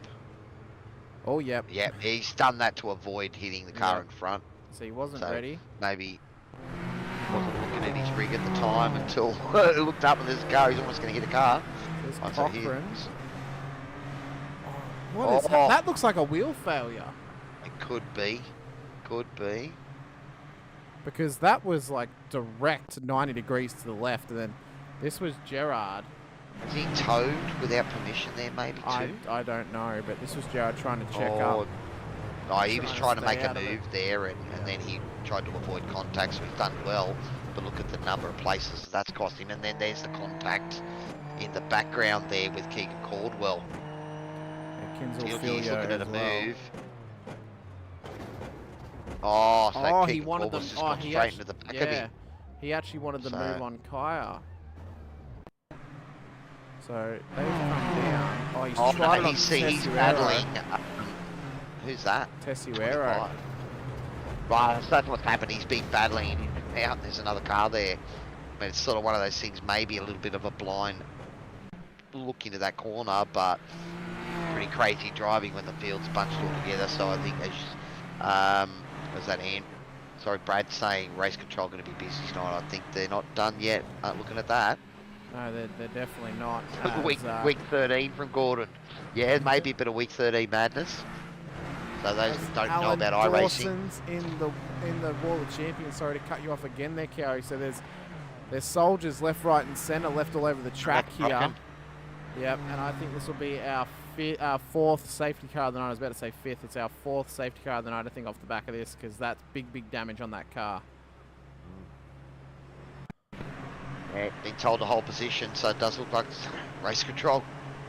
Getting ready to pull the trigger on another safety car. And again, just a bit of curb. Oh, that's a big hit. Yep. Yeah, there is safety car number 4, so we've all got it wrong tonight. Should have went with my gut instinct to say 7. What do you mean? No. What do you mean we've all got it wrong? I said 4, Cowie. Only after you tried to correct yourself, and I believe there might be an official record. What is this false news? Yeah, one of the things, buddy, is you can't hide behind, or you can't hide when there is proof out there. I will. Certain American politicians that are able to get away with that, but I don't think you're one of them. I will download, delete, and re-upload this video without any record of that happening, Cowie. Yeah, I'm sure you will. This is Hutto saying stop the count. Yep, exactly. That's right. He's got it. Well, I it don't believe I saw anyone in the chat say 4 or 5 safety cars, so looks like we've all got it wrong tonight. Brad, you're sharing false news. I don't know what. Yeah, I sometimes when I say 4, it sounds like 2, but I definitely said 4. Oh, it has been a chaotic race tonight. These, you know, there's I think there's some sheep stations on a few of these battles tonight because we've seen guys prepared to go too wide through those chicanes. All the champions, you know that it's such a dangerous move, but it's still going on. And unfortunately, Nick's not going to like to hear this, but Timothy's been given a black flag for incident responsibility lap 15. So, you know, the long hammer or arm of the law from race control coming down, and you know, there's been lots of chaos and moves and everything going on, so it definitely is a night where it's keeping them on their toes. Steph, I have claimed more than 2 before. I think it was Long Beach. I think Cowie, I said we'd get 3, wasn't it, or 4, something like that. So Long Beach, I definitely said there'd be more than 2. I think the wet race at Motegi, I claimed there'd be 3. So I got it right at Long Beach. We both got it wrong at Motegi, and we both got it wrong here. So, you know, these things happen. Can't be right all the time. But, you know, geez, no weather, perfect sunshine. Probably a little bit too much of it, though, because the track has been scorching hot, just as the action has been. It's been frenetic. Well, I mean, what else could you say, Cowie? 15 minutes left. Could get another safety car in the next 10 minutes. It has been absolute carnage across this race. Hutto, the question, implications on standings. Well, Gallo up into P4 now, so after starting from the pit lane after a qualifying infringement, he's got himself back up into P4 from basically second last on the grid, or pit lane I should say, and that itself has big ramifications because we have no Dylan DeBona here tonight, so trusting his drop round and watching the footy, you know, Byrne needed to capitalise on that and take as many points as he can, and I would not be surprised to see if he makes it to P2 and maybe his teammate just let him have the win to increase those number of points. So, I mean, you know, team strategy definitely a play here at SRW when we've got a few of those teams that are, you know, got cars at the pointy end and they can play those sort of games and maximise points. But yeah, as far as the ramifications in the other classifications, well, Nathan Verney, this would be good points for him to on his charge back up through the Pro-Am field. We said he was about 100 points or so back, so he needs a great round. Catacasinos at the moment. And in the pit lane. In the pit lane. The big one is Hodgkinson, who's down in P16, Cowie. That's the big one. That's the big loser at this point. For amateurs... Well, but that's both of them. That's Hodgkinson and Catacasinos, Catacasinos out, and Verney P3. Yeah. Right? So that's a big switch. As far as the EMs go, Tessio, he's out. Mailenberg, well, he just got a penalty. That's going to put him down the grid. Greg Johnston. Where's Greg sitting? B9. B9. So there's a mover and shaker. And then look at Dean Sinkovich as well, P15, because it's between Rosanita, Sinkovich, and Tessio. So where's Rosanita? He's 13th. Okay, so there's still a couple of players after drop rounds, but I mean, the points for that M classification, there's only about 20 points in it, you know, across the board, 20 or 30 points in it. So, you know, tonight, the shuffle of the deck, gotta love a shuffle of the deck, and I didn't think Gilles Villeneuve would be, you know, the automatic card shuffler that it has become tonight, but, you know, it's been great to watch. I wonder if they'll start selling those at the track store. Still on a card shuffler in the shape of Circuit de Gilles Villeneuve. As safety probably car. my cricket. Probably my cricket days coming out there, buddy, because you know when it rains, that's what you do. You play euchre or something. Well, safety cars No, pulled the rules away. kept me. Rule 1, you're always right. Rule 2, when you're wrong, refer back to rule 1. I like that point there by Andrew. I like that one. Yeah.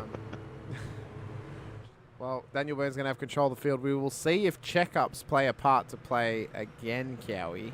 I think they will. I wouldn't be surprised to see him go early because he's checked them up straight away. Yeah, I think now he's playing the smart game. Wants to try and build the gap to Konecka.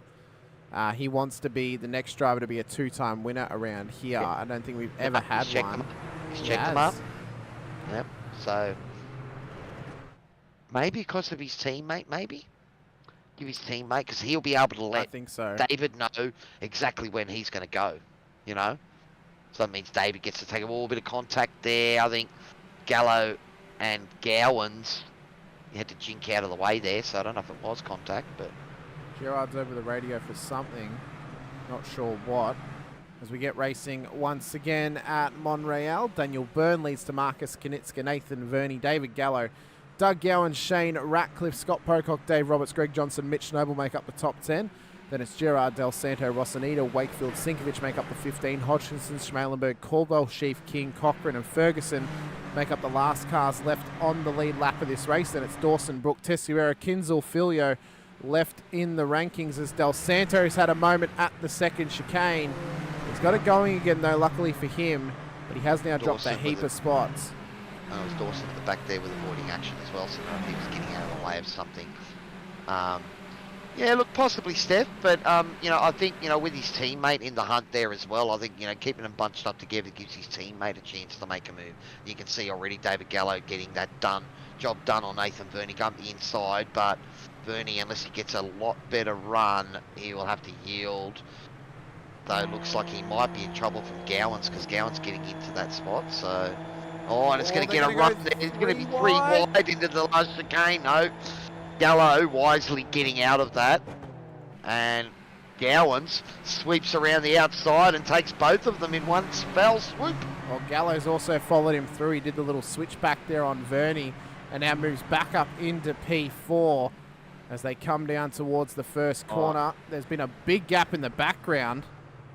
Not 100% sure why, but Noble is far, far back from these guys. Oh, he's had a big spin. Oh, and he's had a spin as well. And that moves Jono back up into P9 on the road in behind Gerard with Ratcliffe at this stage as well. Big battles happening all over the track in this massive amateur battle. P9 back to P14 are all amateurs on the road at the moment, Cowie. Yeah, look, they're fighting like a pack of rabid wolves at the moment. Schmalenberg, Sinkovich having a little bit of a look there. Schmalenberg getting the move done around the outside there of Kevin Wakefield. That's a nice move. As Brook and we got Cochran contact, Brook at, and Cochran. I believe that's turn 1 in the wall. Now, we got 9 minutes left. Cowie does race control, and it's not even turn 1. It's down at the second chicane. Yeah, down the back here. Do they pull the trigger on another safety car? Oh my God, that's a big hit. Oof. Do they pull the trigger on a fifth safety car? In a spot where race control might let it go through. I think so, because they're off track. As the one-on-one battle continues now, Byrne versus Konecka. 8 minutes left in this race. Do they get green running all the way to the end, or do we get another safety car in this one? We've had 4 already. The last race that happened, I believe, was Long Beach, and before that was Bathurst last season. Dave Roberts also getting a black flag for incident responsibility lap 21, turn 2. So, race control not finished yet. A good battle here brewing between Byrne and Konecka. Konecka, as we've said, he's been the breakout this season, probably along with Dylan DeBono's consistency. We don't have Dylan here tonight, opting to use his drop round and watch the state of origin. But Byrne and Konecka, they're having a great fist of it. You could see that little battle with Gowans, Gallo and Verney sort of dropped them back a couple of seconds, but Gowans quickly sort of closing that gap. It looks like he's slowly dragging Gallo with him, but David Gallo would be pretty happy so far. I think he would love to get onto the podium and have a chat with us tonight too, but, you know, did make things difficult for himself starting from the pit lane. Oh, contact there, no. Johnson Rossonita, and he's, done so well there. That was Wakefield avoiding, Schmalenberg avoiding contact there, I think it was. But I saw Caldwell dropping time before. I think he also had a moment too down at turn 3. I think he's got a broken car. Look, let's have a look. Oh, he cut the corner. Cuts. Yep. Oh, and then got collected on the way through. I think that was Roberts that might have caught him then, so we might have to have a look at Roberts' car for damage. Where is And Keegan Caldwell with a black flag as well for lap 21, turn 5. That's big damage on Roberts' car too as well. Yeah, well, that was that clip that he clipped car going through there, so. But big wiggle there from Ratcliffe off the chicane there. Cowie, they're really pushing the limits. That's for class honours. This is the class victory pro-am battle here on track, Verney and Ratcliffe. And I did say that Verney probably happy to let a few of the pros through, but he definitely wasn't going to let Ratcliffe through. So I'll have to see if Shane, Mr. Ratcliffe, has the nous to be able to get past one of the widest M3s you'll ever find. Well, I think we're probably not going to have another safety car in this one, Cowie, as Noble is going to get past Rossonita. We expect a penalty possibly to come Rossonita's way from the incident with Johnston, but Schmalenberg's also in the hunt now for class honours, and Rossonita droves right across his face. I spoke too early. All of a sudden, it's Wakefield who could be in the hot seat now, trying to chase down Noble and Rossonita up ahead. So it looks like a big dive down into the hairpin there. It's on, but you need the car on the inside to know you're there. One of the issues we do have with sim racing is some of us have triple rigs, others have single screens, others are in VR. So your field of view can be different depending on your situation. If you've got a single screen, you've got a little contact there between Sinkovich and Wakefield. Probably lucky it was just wheel on wheel.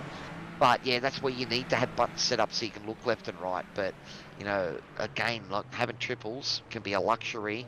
I love having them, but even then, sometimes you don't know if the car's up alongside you. Or even blind spot indicators as well, Cowie, do a job. Just to let you know that there is somebody there as well. So I think if you're even running on a single screen, blind spot indicators are almost imperative for you to have. Race labs have them, of course, as Steph's just said. So, and I think it's part of the free version, isn't it, to have those blind spot indicators? I think so, yeah. I think the fuel calculator and, basic standings and that are all free through Race Labs. I use them on my stream, so I pay for the full version, but I probably don't use all of the features anyway. But yeah, look, there are certain apps and that are just imperative to have if you're not aware where your car is. The thing with these cars here is you think you can brake late and get it turned sharp. And sometimes that emboldens you to go for big, deep moves. Well, the battles are coming in fast and hot. Less than 5 minutes to go, so no more safety cars in this one. Dave Roberts has had an off track at the final hairpin at the bottom of the circuit there. He's now allowed Ferguson and Hodgkinson through. This is the current lay of the land here, ladies and gentlemen. Byrne, Knitska, Gowans battling it out for honours here for the pros. Gallo's a little bit too far back, I think, to really put the pressure on this one now.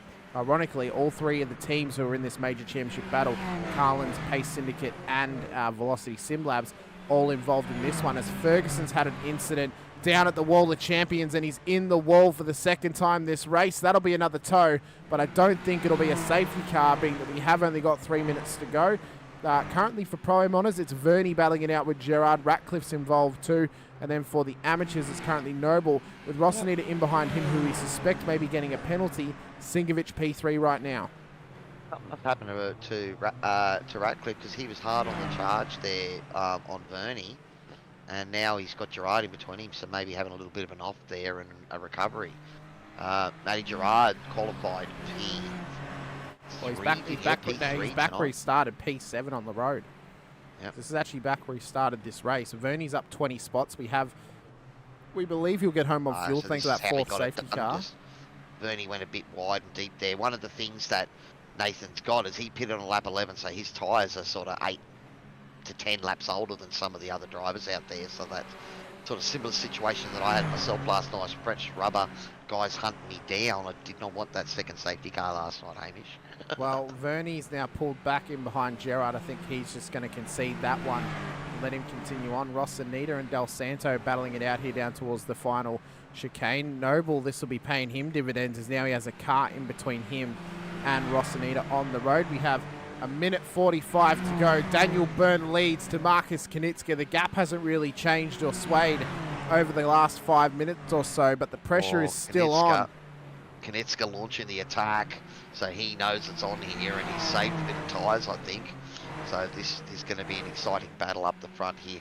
Gowans and Gallo, or Gallo's closing the gap a little bit, 1.1 back to Gowans back to him, so that might be a battle to keep an eye on as well. But we can see that Knitska really sort of putting the hammer down in the first half of the lap. Gallo's extended that lead in the middle sector, but now he's closing back in. It's all going to be about the exit here from the hairpin. Who can get it set up? Nice wide line from Byrne, plenty of traction there. Probably no advantage, that was even Stevens, sort of both ways there. But now he's got the toe, and we can see immediately Byrne looking to protect the inside line and force Knitska around the outside. Down towards the final chicane. It's going to be white flag lap this time by as Knitska takes the lead of the race in the dying embers of this one, and he will lead Daniel Byrne onto the final lap. But what he has to be careful of now is Byrne doing the same thing to him on this final lap of this race. Lap 33, 59.5 minutes in. It's anyone's game. I was just about to say, I reckon Daniel Byrne is not too displeased about that little situation there, because it's often said in these cars the toe is a bit more effective, seeing that they've got a bit lower speed than the previous F3s, so the toe seems to be quite powerful. And on more than a few races in year, so both seasons, we've had drivers say they wanted to be in P2 on that final lap. Off the back now of Knitska's car, he's just trying to break the toe as best he can on Daniel Byrne. The only thing he's really going to be able to do is maybe try and cover the inside or possibly the middle line into the final chicane on Daniel Byrne. But he's going to be under immense pressure now as we're coming up towards the final sector into the hairpin at the bottom of the circuit. Going to be imperative to get the run off this corner as Byrne spun it round. He's handed it to Knitska. Gallo's going to get on the podium off the back of this after starting from the lane and a chaotic race. Something's happened to Gowans because he's dropped back to P6 as well. It has too. He's had an off track in the background, so now it is Knitska to Gallo to Byrne. Pocock involved too. As we come round the final corner, ultra chaos commences, but in the end we get a new winner at Montreal, and it's Marcus Knitska taking another victory this season, putting the pressure on the boys up the top end of town. Gallo though gets good points, and Byrne going to cross the line only just in P3 ahead of Pocock. Gerard P1 for the Pro-Am. Noble is going to come home P1 for the amateurs. Well, the Pro-Am changed as well because we had Vernie, so Gerard's got Vernie on that last lap as well, so some moving and shaking in the Pro-Am field. And then in the Am field, it's Noble that's come out on top ahead of Rosanita and Sinkovich. So, like, on the last lap, we've had all three classes change. Vernie's run out of fuel. So that's what's happened to him. He's run out of fuel, and unfortunately for him, this will be a rear of grid penalty for the next race. Oh, look, I thought he was right. I thought he had enough, and looks like he was right on the bubble. But great to see that he still brought it home. So Nathan Vernie, where did they finish him? In 15th. So, half a lap of fuel, Nathan. So close. So that's what happened to Gowans. He had initial contact and then pressure off the back of it, dropped him down. He ended up finishing P7 on the road. This was the one with Daniel Byrne down at the hairpin. So he tried to follow Knitska as best he could. On the grass, tried to get on the power hard. Yeah. It's unfortunate for him there. It was not really a win it or bin it mentality there, just slightly too much, but really trying hard to get that victory. And he may well be kicking himself, but he did manage to keep P3 on the podium, so we will get to ask him. So this was how Nathan Verney ended up. He ran out of fuel into the final corner. Oh, just coming down the straight. Yeah. Had nothing coming down the straight. So he was full save up towards the line. Had to give up P2 in the end. Oh, I think he gave up a bunch of positions. I think he's had to do that whole lap or the last 2 laps saving a bucket load, because he was sitting at about P6 or 7 there for a good chunk of that race at the end there, and finishes P15. So unfortunately, Nathan, it just needed the safety car to do one more lap. Yeah, unfortunate for him, but provisional race results as they stand for this one, but there could be a heap of penalties coming drivers' way off the back of that race. Marcus Knitska finishes P1 to give us a new winner at Montreal. He becomes the 8th winner for the league here, with David Gallo P2, Daniel Byrne in P3 for a good chunk of points there for Carlin's Motorsport. Scott Pocock will end up finishing P4 ahead of the Pro-Am winner Matt Gerard in P5, with Shane Ratcliffe, his teammate, lining up in behind him. Their teammate Doug Gowans, who was on the podium for the majority of the running, finishes out P7 after a last lap mistake from him there. Mitch Noble then gets a win this season for the amateurs for Team SRW in P8. Brett Dalseno and Callum Rossanita will make up the top 10 ahead of Dean Singovich, who finds himself on the amateur podium, ahead of Tyler Sheaf, Dave Roberts, Kevin Wakefield and Nathan Verney. In the end, he finishes P4 in class, P15 on the road. Timothy Schmalenberg, P16, Josh King, Callan Hodgson and Greg Johnston make up the top 19 cars on the road here tonight. We then move down to Alan Dawson, Jordan Ferguson, Kaya Kinzel, Philo, Matt Tessuera, Keegan Caldwell, Mark Cochran, Ben Brook, Sam Katakazinos, Sean Benici were the 2 dropouts for this one. In fact, I think the safety car, no, he didn't do. I thought he might have done more laps than some of the other drivers, but he didn't in the end. Of course, our safety car drivers, Greg Leake and Greg Barber at the helm here tonight. Big thank you to them. For class honours, though, Cowie, we'll start with the amateurs. This is how they finished out here tonight. Mitch Noble to Callum Rossanita, Dean Singovich, Kevin Wakefield, Tim Schmalenberg, Greg Johnson, Matt Tessuero and Keegan Caldwell. And then for the Pro-Ams, we move over to Matt Gerard, Shane Ratcliffe, Tyler Sheaf, Nathan Verney, Josh King, Callan Hodgkinson, Jordan Ferguson, Kaya Kinzel, Phil Ho, Mark Cochran, Ben Brook, Sam Katakazinos and Sean Benici. And then for the pros honours here tonight, it was Marcus Knitska to David Gallo, Daniel Burns, Scott Pocock, Doug Gowans, Brett Dalseno, Dave Roberts and Alan Dawson makes up that run.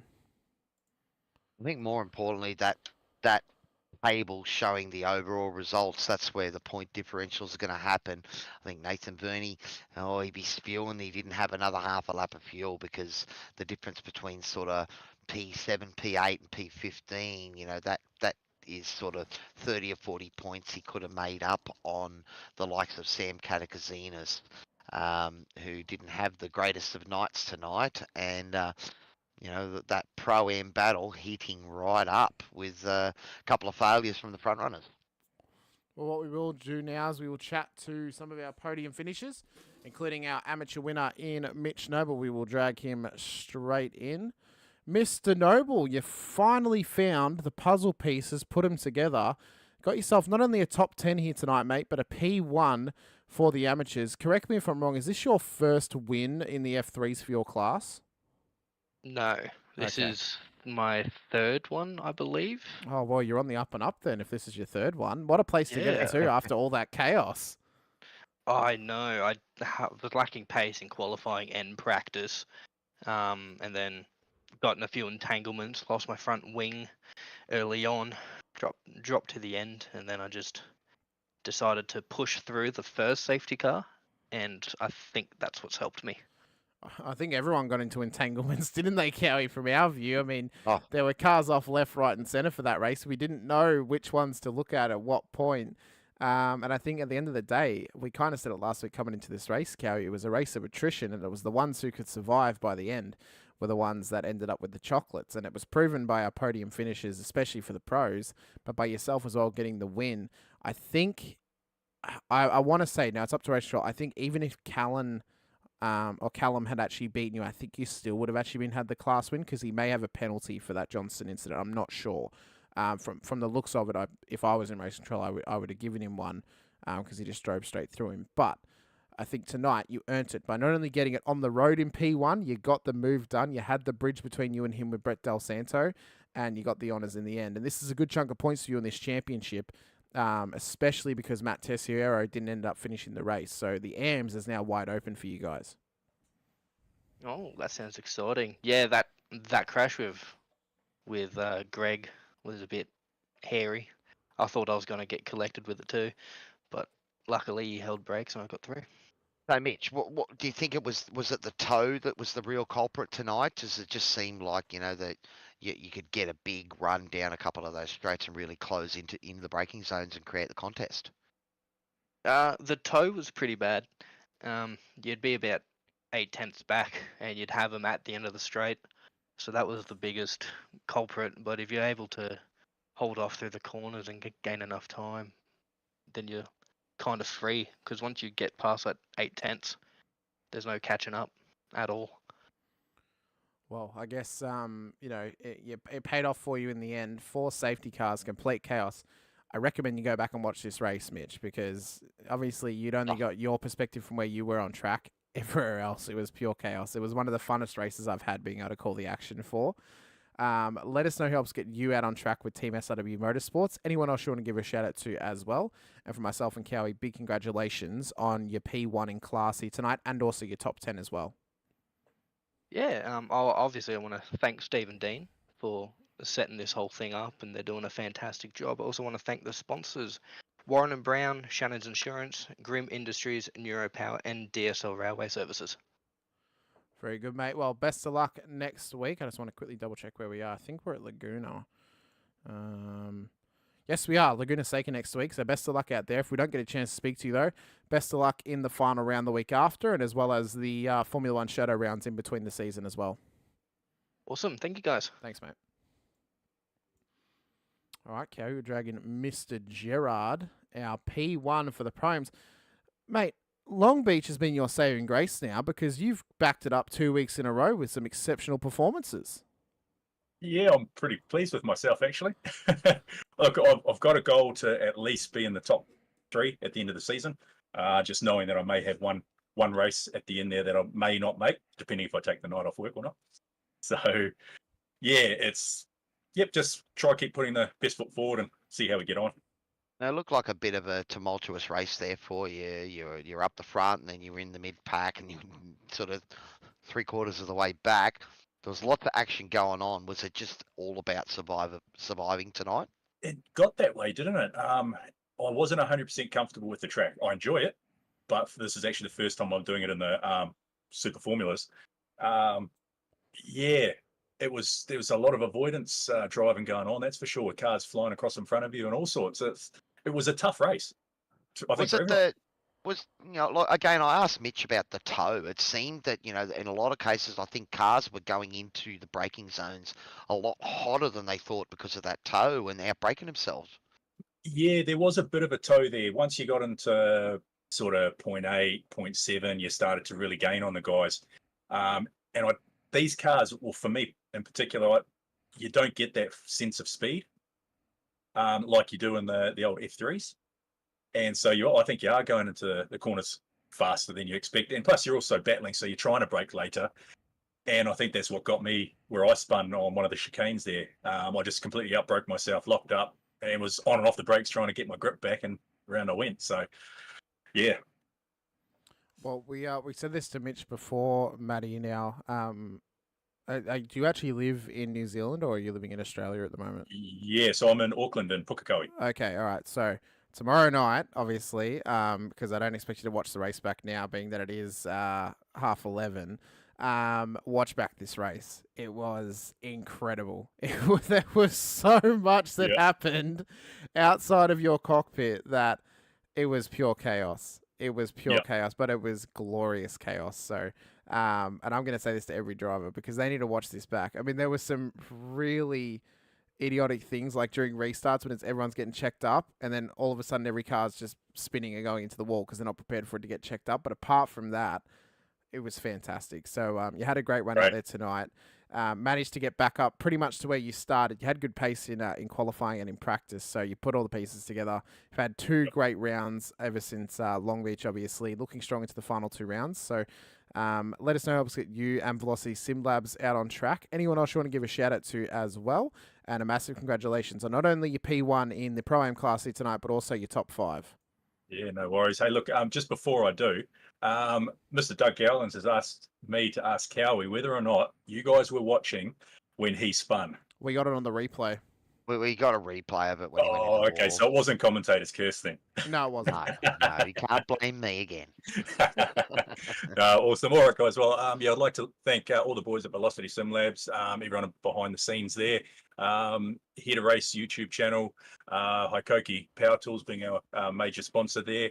All you boys in the background doing your commentary, and then the race control guys and everyone setting it up. Been an awesome series, and looking forward to the last couple of rounds. Very good, mate. Well, best of luck next week out at Laguna Seca. And if we don't get a chance to speak to you, best of luck in the final round at Barcelona and into the Formula One shadow rounds in between the season, if you are able to make them, of course. Hopefully you can continue this run and maybe even get yourself another class win next week. Fingers crossed. Thanks very much, guys. Thanks, mate. All right, we will get in. Might as well bring in both the Carlins boys, eh? Since they finished P2 and 3, Cowie? Yeah, so but bring them both in because I need to ask Daniel Byrne if that spin was deliberate, so we could give a few extra points to David Gallo. Another Crashgate scenario, I see.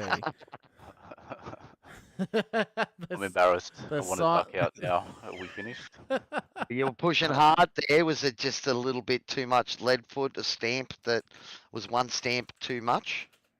Yeah, it was, you know, the last corner, the straight, and I knew if I got a good exit, I was going to get beside him and possibly pass him by the last chicane, but I was following so closely behind him, I couldn't see the apex. I was basically following his line, and I thought, oh, you know what, I'll hug it a little bit tighter than him. It'll give me a bit of an advantage. Little did I know he was almost on the dirt himself. So as soon as I touched the dirt, I didn't take much acceleration to spin the back up, and that was it. Game over. I couldn't save it. And well, I was going to say, when he passed you with a lap to go, you would have thought that actually wasn't a bad situation, given how strong the toe was down the back straight into the last chicane. Yeah. So that, you know, you were not a smile, but I'm glad that you were happy to let him through with one lap to go. Yeah, I thought it was perfect timing because unless I was going to break the toe, which I broke the toe a couple of times, but then little mistake here and there, and then he was back in the toe. But because he was in the toe, like I knew if he was behind me down the straight, he was going to get past me. So I was very happy for him to be ahead of me. But yeah, just what a silly mistake. It happens, mate. It happens. Horrible. Now, horrible. Talking to David, who was on Santa's naughty list after qualifying there, did you have any preconception of finding your way back to the podium after a pit lane start? No, I wasn't confident, but I think a bit of luck worked my way with a few safety cars and a couple of spinners, and got up there again. You know, unfortunately, I think it was Dougie on that sort of second last lap spun and sort of got me back up into the podium. And yeah, I was not expecting it. I thought if I get the top 10 or close somewhere there, I'd be pretty wrapped for the points. But podiums, pretty stoked with that. Well, Dylan, you know, choosing to use his drop round here tonight, does it change the points much? Or has he still got a good advantage on you going into the last couple of rounds? Oh, I think he still was ahead of me. I actually didn't see with the drop rounds how close we were, but yeah, I'm not sure where this will sort of play out. It's definitely going to be interesting for the next 2 rounds. Well, I think last thing before I hand it over to you, Hamish, you did mention at the start that it actually hasn't been. I don't think we've had a Carlins Motorsport winner this season. You boys sort of peppering the podium, but that final step just eluding you at the moment. Yeah, I don't think I've gotten a pole. Maybe in one of the sprint rounds, possibly. But struggling. Sort of Dylan's been dominating. We're struggling to sort of get some track time in and sort of pip him there. So I might have to put some in for the next 2 rounds, that's for sure, to try sort of come back. It's going to be fun. So just to confirm, Cowie, because you might know, how many points is worth for a victory? Oh, I think it's around about 200 for a normal. It might be 180 or around that sort of amount. So, if it's you know, 200, David's leading the championship at the moment after drop rounds. yeah, look, I'd have to have a look through the rule book because it changes. Hang on. I don't think it's too different for the different classes, but being a V8 man, I generally only pay attention to my own points. Let's look at round 1. What points were scored? That doesn't even tell me. I don't know. Oh, you'd have to look at the rules there, but I mean, look, it's going to close it up. It'll It's be going to a make lot it a little tighter. bit interesting. It will. But you know, you're saying that, how have you guys found the transition from the old F3 to this car? I've said sort of multiple times on the broadcast that I was afraid that we were going from a car that was really fun and lively to drive to something that was a bit too tame. But we're seeing you guys sort of pushing it and making these mistakes, so I don't think it's as easy as we thought it was going to be. But how has the transition been for you guys? Yeah, I think initially we thought it was a pretty sort of safe car, you know, being that the downforce was there, and I think sort of underpowered through the corners a little bit, you know. So, but I think we've just found we've been pushing harder and harder, and we are making mistakes now. So we're enjoying it, you know. But it's brought everyone back close together, I think. Yeah. So what you're saying is bring on the rain a bit more? You're starting to get used to it? Yeah, not for me. No, I haven't got my hand up for rain, that's for sure. So I'd have to get more practice in with some rain, I reckon. Well, I think I've said it to all of our podium finishers tonight. I think especially Daniel, because you're up the front all race, you guys need to watch back this one. It was pure chaos. It was so much fun to call. There was action everywhere. But yeah, I think if you can find time, watch this one back because it was incredibly fun to call, and you both had a great performance apart from your last lap at the hairpin there, Daniel. We won't mention that one though, but David, you did really, really well to get your way through the field after, you know, impeding on qualifying, getting your pole lap in, but then having to start from the back pretty much. Probably actually paid your dividends from the starting from the pit lane because you missed the carnage early on, but you both did incredibly well. So it'd be a good chunk of points for you guys, and congratulations on your P2 and 3. Cheers. I'm just looking at the points now, actually. So P2, David would have scored 176 points. So I don't know if you guys can work out how that washes out, but yeah, I reckon David might be up there now. Bit of quick maths. So because Dylan's after drop rounds now goes to what his regular points are because he's got a donut this week, so it goes back to 1012. So 176 would put David 1004. So you're only 6 points behind, roughly. Wow. Don't take it as gospel because it was quick maths, but it's going to be incredibly close going into the final 2 rounds. So Dylan's done us a justice there by having State of Origin come up tonight because he's really closed up the gap in the championship, and you did well there to get it in P2, David, because that's really, really helped you here tonight. It could have hindered you with that qualifying, but you've done well to get back up there and keep this fight going on. Let us know who helps get you guys and Carlin's Motorsport out on track. Anyone else you want to give a shout out to as well? And for myself and Cowie, once again, congratulations on your double podium here tonight. Yeah, thanks, guys. Shout outs to Carlin's Motorsport, Driver 808, Glam Raider, Little Rara, Eagles Automotive, and shout outs to Atari, my daughter. She's turning 11 tomorrow, so happy birthday. And shout outs to Bianca, Frenchie, Minka, Zach, and Levi. Well, happy birthday to her, Daniel. Best of luck to you both in the final 2 rounds. I'm sure we'll get a chance to speak to you guys next week at Laguna, but if we don't, hopefully you guys can have a good run at Barcelona as well. What was your daughter's name again? I missed that. Atari. Atari, or tell Atari happy birthday. She's sharing a birthday with someone else too. Who's that? You? Is that you? Yeah, it's me. It's my birthday tomorrow. Happy birthday, Cowie. Well, happy birthday, Cowie. Awesome. Quietly dropped that in there, did he? Yeah, only because someone else had a birthday the same day. See? Oh, that's fair enough. Good Well, stuff. The floodgates were open. Oh, boys, let you get out of here. Best of luck next week. Hopefully, you guys can survive the carnage that Laguna can bring and get a good result nonetheless. Thanks, guys. See ya. Thank you. All right, we will drag in our race winner in just a moment's time. We'll let him sweat it out for a minute here while we get everything set up for him. Another win this season under his belt. Good chunk of points for him as well. No, that's not what we want. We want this.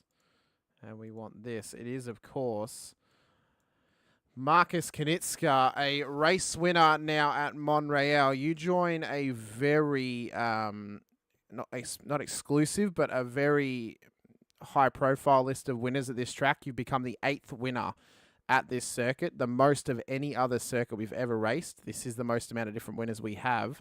No one's ever won twice, and you managed to stop Daniel Byrne from doing that here tonight after spinning in behind you on the final lap of the race. What a run it's been for yourself and Dave and Pace Syndicate this season. You guys have been the breakout stars so far of the SF24 coming into play. Yeah, thanks, Hamish. Yeah, appreciate that. I had a good one this week. Yeah, me and Dave's been doing awesome the last few weeks, and I feel like I've had the pace. But if I didn't have bad luck, I don't think I'd have any luck the last 3 or 4 weeks. So, yeah, but tonight I sort of it just sort of came to me in the end. I think I didn't sort of feel too comfortable in practice and qualifying, and in the start of the race, I had a couple of hit. I think I hit Sam. Came in contact with Gerard as well. So just sort of was like, okay, that's enough. I think I'll back it down and sort of take whatever I can get. But yeah, in the dying few laps there, it looked like a win was on. So hey, got to go for it. Well, second last lap, white flag, you get the run on him coming down to take the white flag. That puts you in the situation where he could have got the toe on you on that last bit. Did that factor into it? Did you think about maybe saving your move for the last lap, or was it take your opportunity? It's there, you got to do it. I did think about it, but I think on the second point, I think I just had to take my opportunity. Like a few laps before that, I was pushing pretty hard, just sort of staying with him, and even I sort of every time I'd sort of bring it back into my comfort zone, he'd sort of walk away from me a tenth or two. So I thought, hey, like I'm a couple of times there down the back straight. I didn't want to go too early, so 6 minutes to go. A couple of times down the back straight, I thought I won't go here because that'll give him too much time. But with coming into the white flag, I did think like it'll give him an opportunity. But I had a really good run there, so I thought I'll take it. Well, obviously, a couple of tough tracks coming up, Marcus, at Laguna and Barcelona as well. Are you guys feeling confident now after getting a bit of momentum into those final couple of rounds? I know Dave had a bit of a struggle out there tonight, but I guess for yourself as well, good chunk of points could pay dividends going into those final 2 rounds. Yeah, definitely. I think the pace hasn't been the problem. I think the last, actually the whole season, I think both of us have been, top 5 pace. Floating around the podium positions as well in the race. So yeah, it's just about keeping our noses clean and being consistent and being there at the end of the race. Well, mate, it was a great performance from yourself here tonight. I've said it to all the drivers. I'm going to say it to you. Watch this one back. It was pure chaos throughout the whole field. So yeah, there's a few safety cars. Yeah, so there was some wild crashes out there, I will admit. So check it out. It was a fun one to call. But let us know, help us get you and Pace Syndicate out on track. Anyone else you want to give a shout out to as well? And for myself and Cowie, massive congratulations on another victory this season. And you survived into the end. You took your opportunities when you needed, and it all paid off for you. Yeah, thanks a bunch, guys. Look, I just want to say a big thank you to SRW for putting on the series. It's been super fun racing it this year and this season and last season. And yeah, big shout out to you too. I tend to watch the broadcast back after the race just to sort of pick apart where maybe I could do things better or see what else is happening in the race. So yeah, it's awesome. Really appreciate it. And yeah, just a big shout out to the Worm Paints and the boys in Pace Syndicate. Very good, mate. Well, best of luck at Laguna and Barcelona over the next couple of weeks. Hopefully you can finish this championship off strong and hopefully get some momentum going in towards next season as well. Yeah, thanks, boys. Thank you. All right, Cowie, that'll bring an end to our 7th round of the season as we look to head down to the US next week at Laguna and then over to Europe for the final round at Barcelona for another F1 Shadow round. Well, I mean, we didn't even talk about the Shadow round points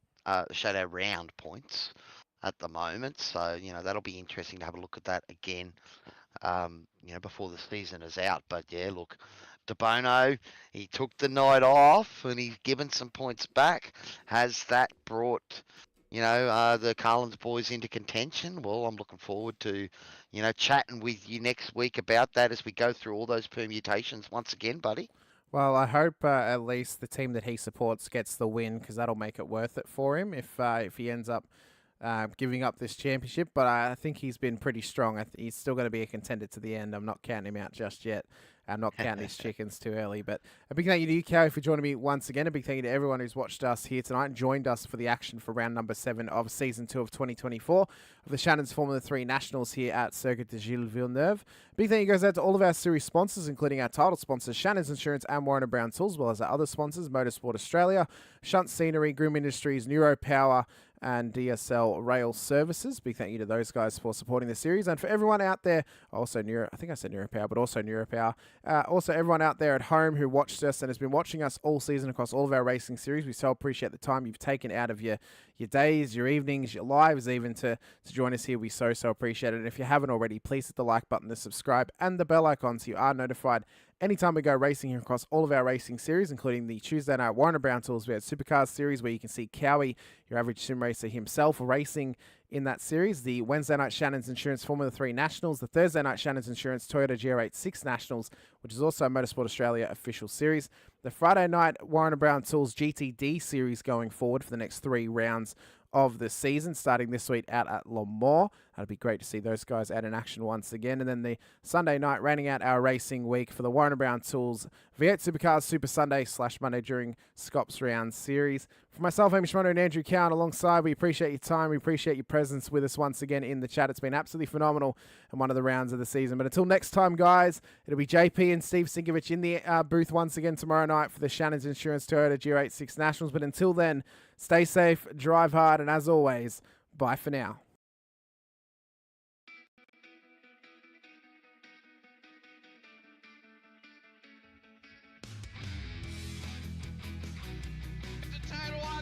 Amazing, I was clash heads again. This is like Chaz Mostert and Cam Waters, almost the same situation. Better contact going down the hill. Sam Noble wants to snip on Dave Coleman now. Sam Noble bottle right now because tell you what, Reece Tanak and Jamie Dyke just absolutely drove away from us.